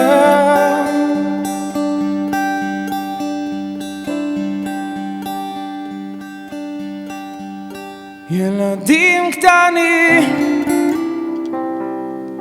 ילדים גדולים, ילדים טובים, וילדים רעים. את יודעת אמא, כולנו ילדים של החיים. אני נושם, אני חבוק בזרועותייך. אני רואה בך בית חם ומשפחה. אור בעיר בחלונות שאת פותחת. אני חופשי אחרי מנוחה.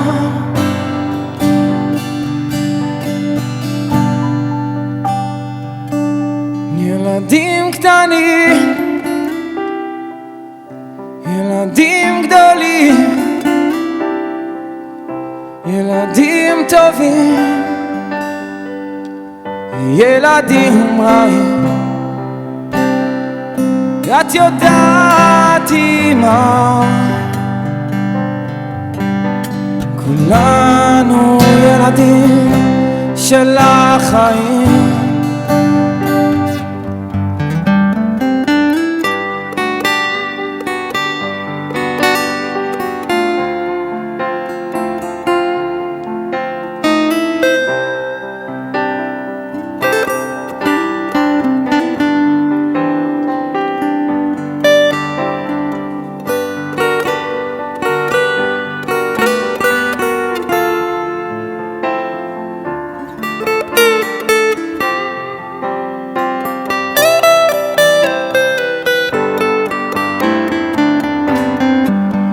הרופא כבר מדבר על סוף הדרך,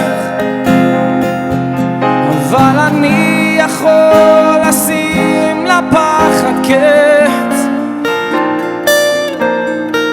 עיניי פקוחות בשביל לראות את השמיים, בשביל לראות כחול של ים, ירוק של עת.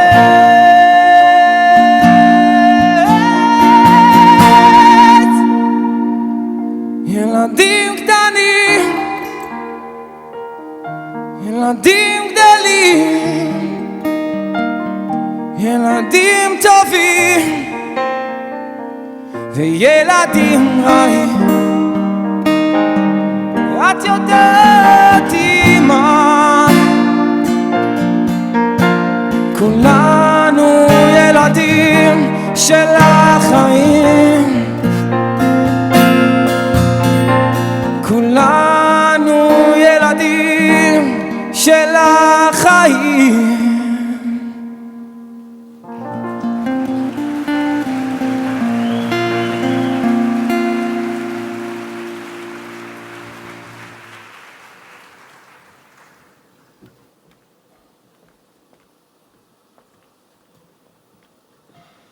That voice.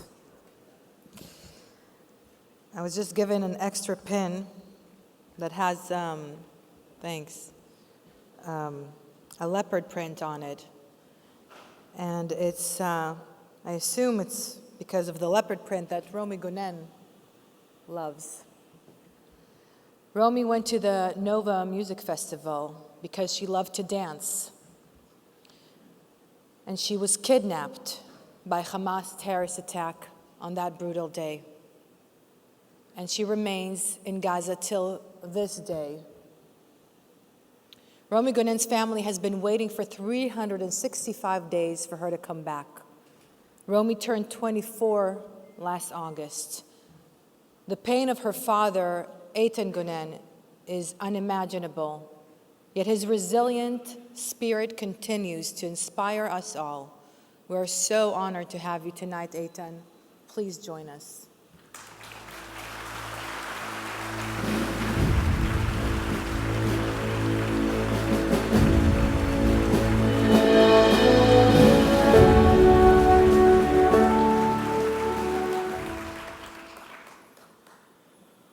Wow. Dear distinguished guests, and friends. There will be no victory over light. There will be no victory of the light over the darkness until we stand for the simple truth that instead of fighting the darkness, we must increase the light.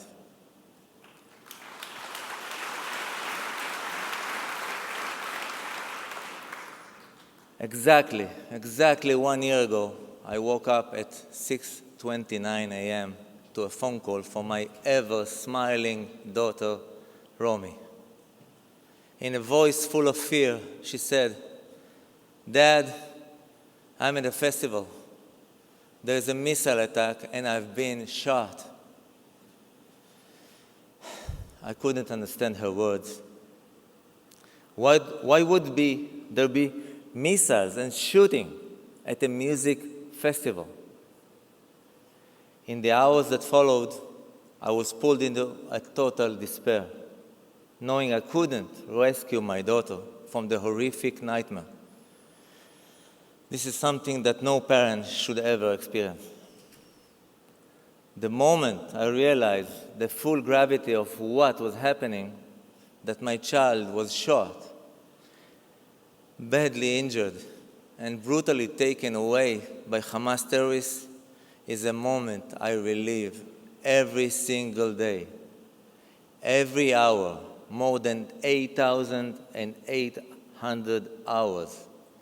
And every minute, more than 500,000 minutes. And every second of this past year, and we count every second. But Romy is a fighter. She's been fighting for her life, for herself, and for the other hostages. And we, her family, have been fighting for her. That's why I'm here tonight, because no parent should have to experience the nightmare we, the hostage families, are going through. No society can function when children go to a music festival only to be tortured, murdered, or kidnapped. And no country should live under the constant threat of genocidal terrorism.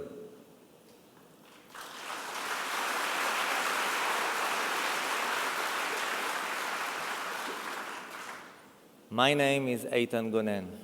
I have 5 children, and Romy is the middle one, the sandwich. Together with my amazing wife, Meital, who endlessly supports me and is here with me in this evening, we have 8 kids.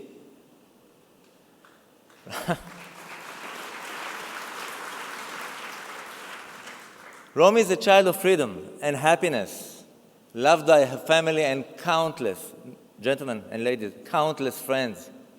We call her Shemesh, the sun of our family, because she spreads warmth, enormous light, and positive energy wherever she goes. She is also a professional dancer with jazz, hip-hop, modern, and ballet.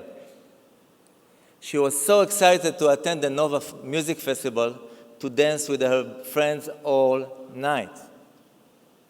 But now, her beloved dance shoes sit untouched, gathering dust in her closet.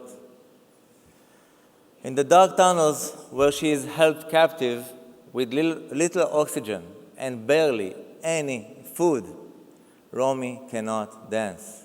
She can barely move.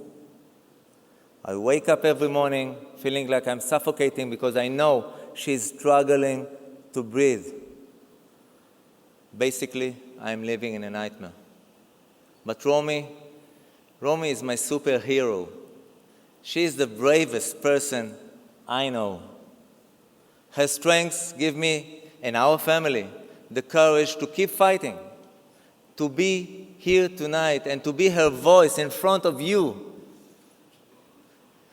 Hers and the rest of the 100 other hostages still waiting to be rescued, waiting to just come back home. This is a humanitarian story one of every person can and should relate to. Romy could be anyone's daughter, granddaughter, sister, or best friend. Her courage gives us the strength to remain unconditionally optimistic, to believe that with all our hearts that Romy and the others will return home alive.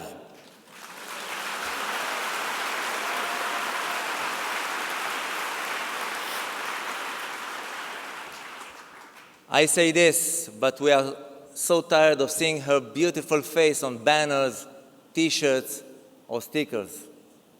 I don't want to look at her picture anymore. I want to simply hug my daughter.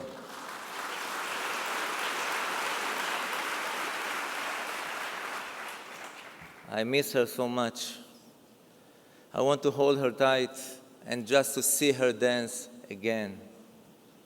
2 years ago, I turned 54 in October. Yes, October again.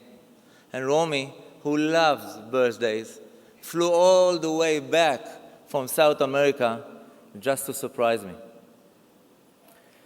Last October, well, we all know what happened. This October, 2 weeks from now, on my 56th birthday, I have only one wish. In the end, the responsibility of Romy's return lies in the hands of the decision makers.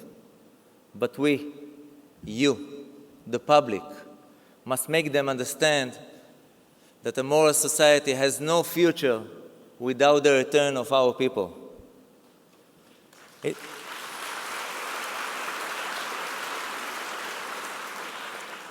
It is necessary for every person to know and understand that a candle burns within him, and his own candle is not like his friend's candle. And there is no one who does not have a candle.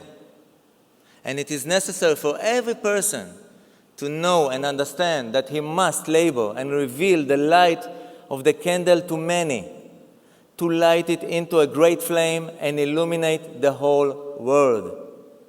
Our sun, my sun, must rise and shine again over the horizon. Thank you from the bottom of my heart for inviting me here tonight and for your unwavering support. I ask each and every one of you to learn the names, to know the stories, and raise your voices for the hostages. This nightmare must never be normalized. Romy will return home alive. Thank you.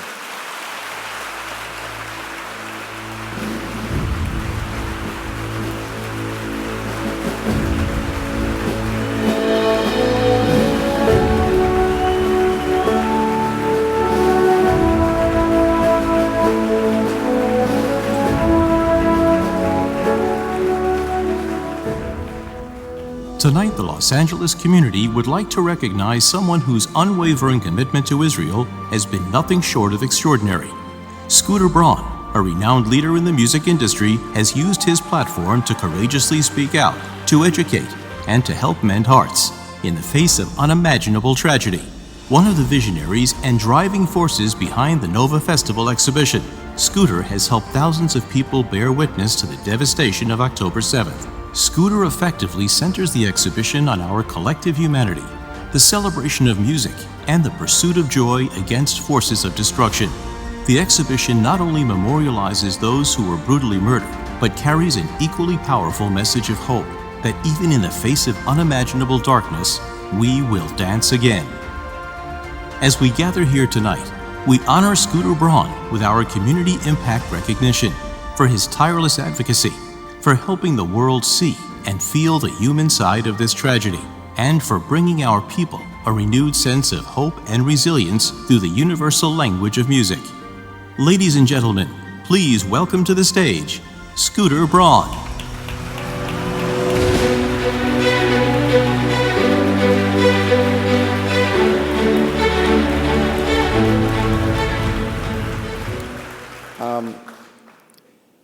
I woke up this morning and I thought about preparing some words for this, and I actually called Julie Platt, who invited me to be here, and asked for some advice.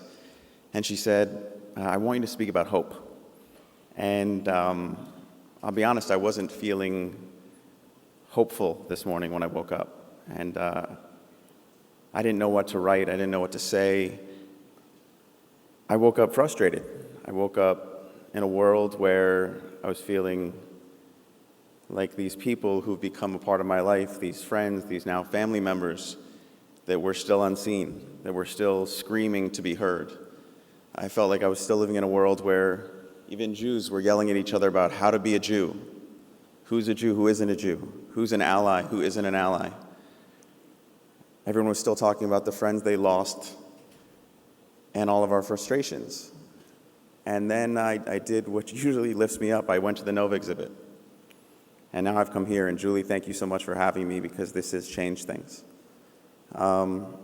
Before I tell you the story of how Nova, the exhibition, came about, I just want to say that I met Romi's father 11 months ago.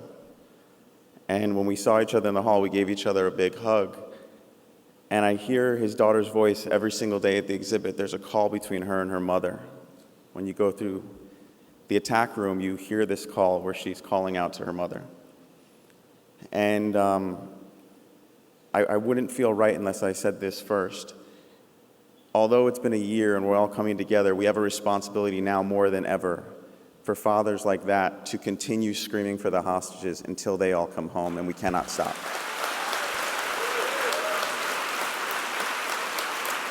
So in his honor, he said to me, he needed it his way.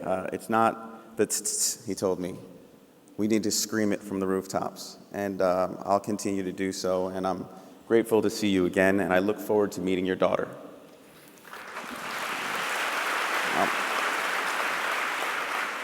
My children go to school here in Los Angeles. And on October 7th, I made the mistake of looking at the phone right before I went to bed. And like many of you, that night I went down a rabbit hole as I started to see these images coming from Israel. And I thought, well, what is this? And when I was planning on going to bed early, I ended up staying up all night watching kids running in a field and missiles coming down and people showing up in streets and getting shot. And I just couldn't understand what I was seeing. And the next morning I woke up and I went to a carnival for my kids for their school. And I mentioned to people, did you see this thing in Israel? And we had a joyous time at the carnival, but I knew something was different. And after that, life changed. And as I tell this story, I still feel strange because there are real heroes in this room, people who've come up on this stage before me, who live this conflict day in and day out. And I had the privilege of experiencing it from Los Angeles, that my horror was from here. But then the next day I thought, as the grandson of two Holocaust survivors, my grandmother was in Auschwitz and my grandfather was in Dachau, I thought, well, this will be different because it's all right there. People will understand. The terrorists broadcasted it. They put it all on Telegram. They put it all on the internet for everyone to see. No one will question this. And within 24 hours, all the questions began and all the criticism began. And I honestly thought, I'm the wrong Jew. I'm not the right person to speak on this right now. And after a few days, I just couldn't believe that so few were staying silent. So many were staying silent, so few were speaking out. And I started to post on social media. I started to talk to friends. I started to speak out to my own industry. Because this story became very personal, not only as a grandchild of Holocaust survivors and a Jew, but as the manager of Ariana Grande in 2017, when a terrorist attack took place in Manchester. And 22 people were killed at a show that I helped produce. And a suicide bomber waited for mothers and fathers and children and fans to come out into the lobby. And when the most amount of people were out there, he blew himself up. And 22 people were killed. And no one yelled, "Is he a freedom fighter?" They just said, kids dying at a music event is wrong. And 2 weeks later, we came back to Manchester and we did a show called One Love Manchester. And the entire world and the entire industry rallied around us. And everyone agreed that that was wrong. That a massacre at a music event is absolutely wrong. Yet on October 7th, over 400 music lovers and 40 more were taken hostage at the Nova Music Festival. It's the largest music massacre in history, and so many were staying silent. So it was very much hitting home, and I decided I needed to do something. So in December, with my brother Sam, who's here tonight, we teamed up with a friend named Joe Teplo and my father, and we got on a plane and we went to Israel. And I thought, with the social media following I still had from 23 years managing some of the biggest artists in the world, maybe I could tell the story, show the humanity of these people. And on the first day we landed, and within 45 minutes we were at Kibbutz Be'eri. And we spent that day going to different kibbutzes, and we saw and smelled things that no human being should ever experience. The blood was still fresh. And on the third day, we went to the Nova Field, and then we went to a Nova Healing Camp. And for those of you who don't understand, this community, this Nova community, came together, and they started providing therapy and songwriting and singing and dancing for these survivors, for their friends. And I saw these 19 to 28-year-old kids singing and dancing and crying together, and it was the first time since arriving in Israel that I became incredibly angry. I thought, why should our show in Manchester get the representation around the world in the anguish and the outcry that it got, and all of these kids, everyone's silent? And one of them said, would you like tomorrow to come with me to the Nova exhibit in Tel Aviv? His name was Tomer. He was 21. And I said, sure, let's go, and we went. And for those who got to go to Israel and see it, it was simply a memorial. It was the grounds recreated at a convention center, and there were no testimonials. There was a lost and found, but it was a place that every Israeli could go and pay their respect. And when I saw it, I realized we could tell this story. We could just focus on a music festival, because if we focus on a music festival, we bring this to the United States, maybe people will see themselves. Maybe they'll see Coachella. Maybe they'll see Stagecoach. Maybe they'll see Burning Man. Maybe they'll see their sister, their brother, their friend. And we reached out to Ophir, one of the founders of Nova, said, what would it take to bring to the United States? And in true Israeli fashion, he gave me a number that was far less than what it would take. And we started on this mission. And 6 months later, Joe, myself, and Josh, who joined us, and our Israeli partners, we opened up in New York City, did over 120,000 people in New York City, and now we're going to do more in Los Angeles.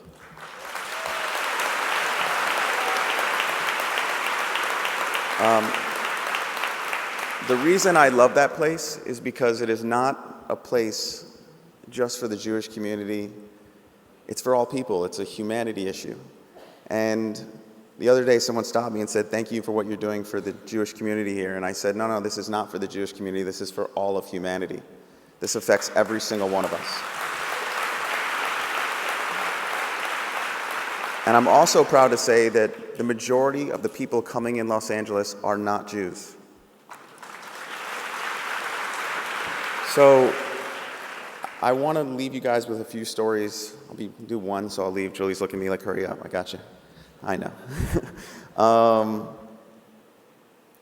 When I didn't know what to say today, I asked one of the survivors, and her name's Noah, and she said to me, you know, my mother used to tell me that it takes one word to hate and 100 words to explain love. And I think that's what we're doing here. We're choosing to use more of our words, more of our time, and continue to fight. And every single time I go to that place, we bring delegations of survivors, and I've never heard them once, even though they have every right to hate everyone in the world and all of humanity, they always talk about we will dance again. They always talk about coming together, about peace, about a better world. And while I woke up frustrated, I realized I didn't really have that right. My year wasn't that hard, not compared to fathers like the one you just heard speak, not compared to these kids who lived through this. And although I was feeling unseen this morning, I realized how incredibly seen I now am thanks to October 7th and the tribe of Nova. Because now for the rest of my life, no matter where I go, like my grandmother taught me, Ich bin a Yiddische Kind, the whole world will know I am a Jewish child.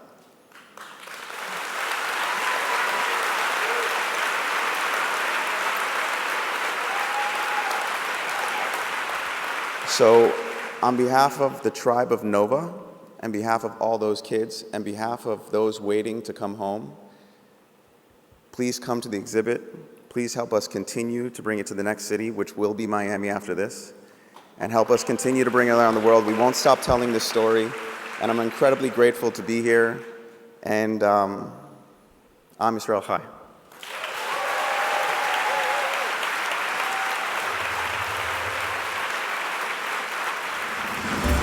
The Israeli people are the strongest people in the world. When we are united, we are invincible. We must not let darkness win. We must raise our voices together as we are tonight, and do it often, and do it proudly, to stand with Israel and our people.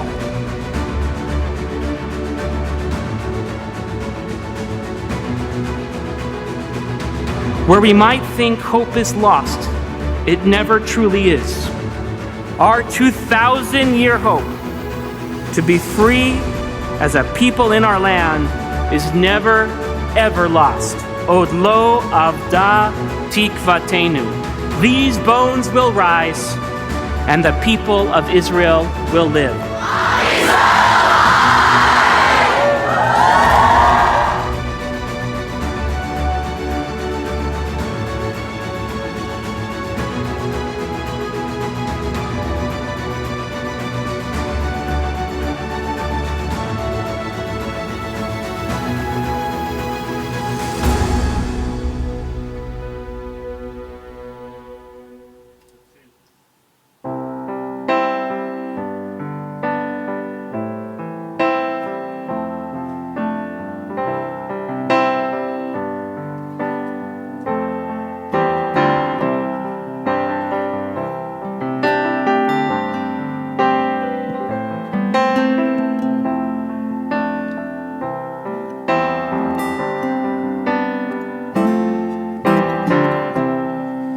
When I find myself in times of trouble, Mother Mary comes to me, speaking words of wisdom, let it be. And in my hour of darkness, she's standing right in front of me, speaking words of wisdom, let it be. Let it be. Let it be. Let it be, let it be. Whisper words of wisdom, let it be. And when the broken-hearted people living in the world agree, there will be an answer, let it be. For though there may be power, there is still a chance they will see. There will be an answer. Let it be. Let it be. Let it be. Let it be. Let it be. There will be an answer. Let it be. Let it be. Let it be. Let it be. Let it be. Whisper words of wisdom, let it be.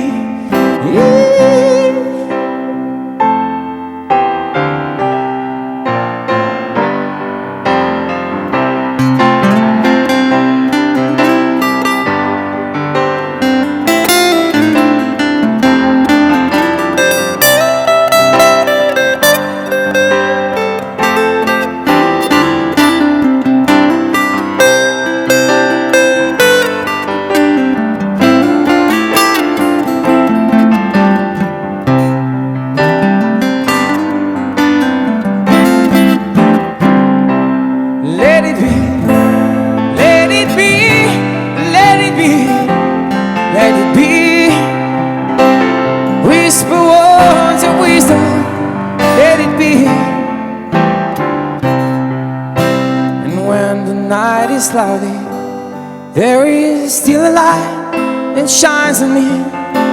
Shine until tomorrow, let it be. I wake wake up to the sound of music. Mother Mary comes to me, speaking words of wisdom. Let it be, let it be, let it be, let it be, let it be. Whisper words of wisdom. Let it be, let it be, let it be, let it be, let it be. Whisper words of wisdom. Let it be.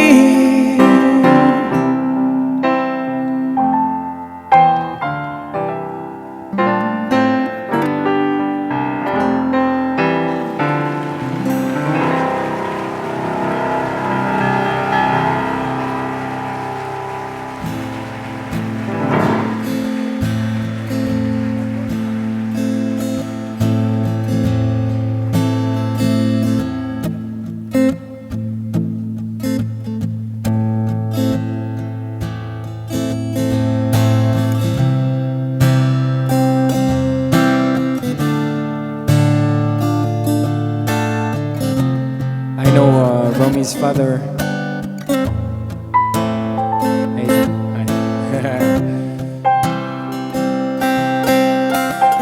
I know him, I think from December. I was in reserve in Hermon Heights. And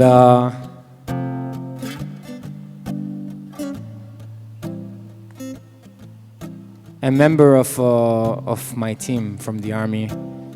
He's the boyfriend of Romi's sister. So this story is very important for me. Sorry for my English. ועכשיו אני אדבר קצת בעברית למי שמבין. כן, יש פה. יותר קל בהתרגשות לדבר בעברית. אז באמת אנחנו מכירים כבר תקופה, ועוד כשהופעתי בכפר ורדים, ואני הבטחתי שאני אשיר על הבמה, ורומי תהיה לצידי, וזה יקרה. ויש לנו פה את הסיכה של רומי, מנומה רומי, היא איתנו תמיד.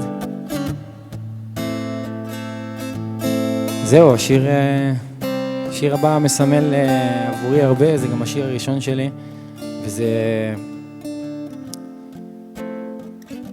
שיר, אמנם שיר מלחמה מלפני 10 שנים, אבל הוא תקף גם להיום. ותודה רבה לכם. Thank you very much.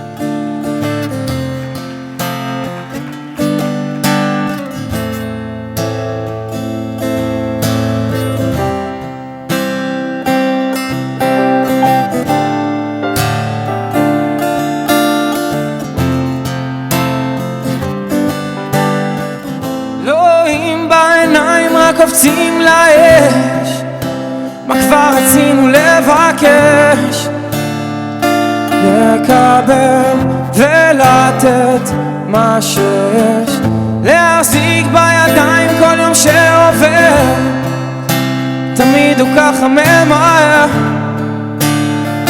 אני איש מאחר, רק בלילות עולים קולות, שאלות עבודות מחפשות תשובה, מה שעוד לא בא, רסיסים, למה זיכרונות נמסים, כמה שאני לא כיסיתי זה נכנס לי בתריסים, ואין על מי לשים את הראש, גם אם לא שברתי שילמתי, לך תמצא על מי לכעוס.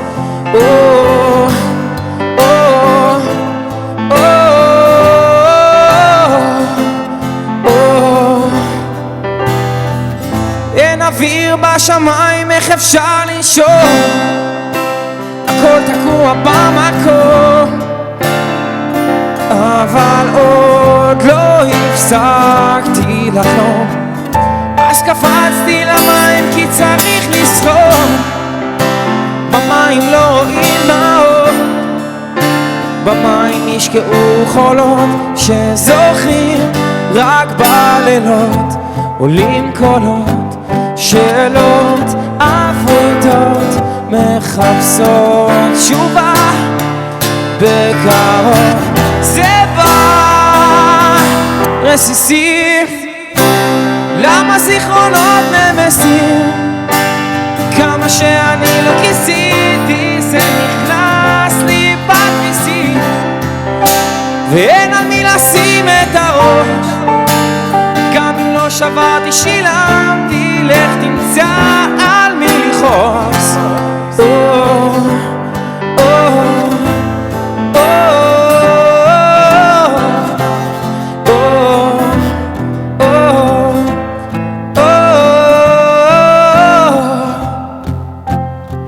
שאלות, עבודות, מחפשות תשובות, ועכשיו זה בא.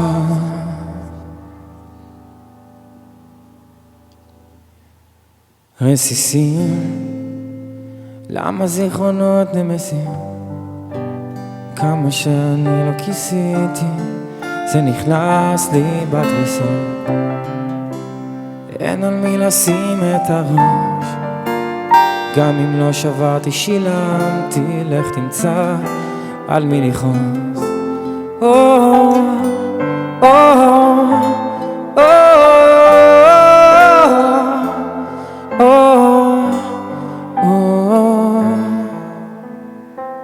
Thank you.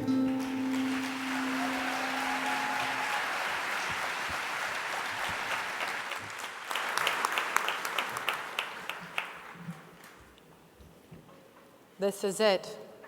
Just wanted to thank you all and ask you to invite Leah Bey Lapidot to sing the Tikva with us.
Thank you for joining us tonight for LA Remembers October 7th.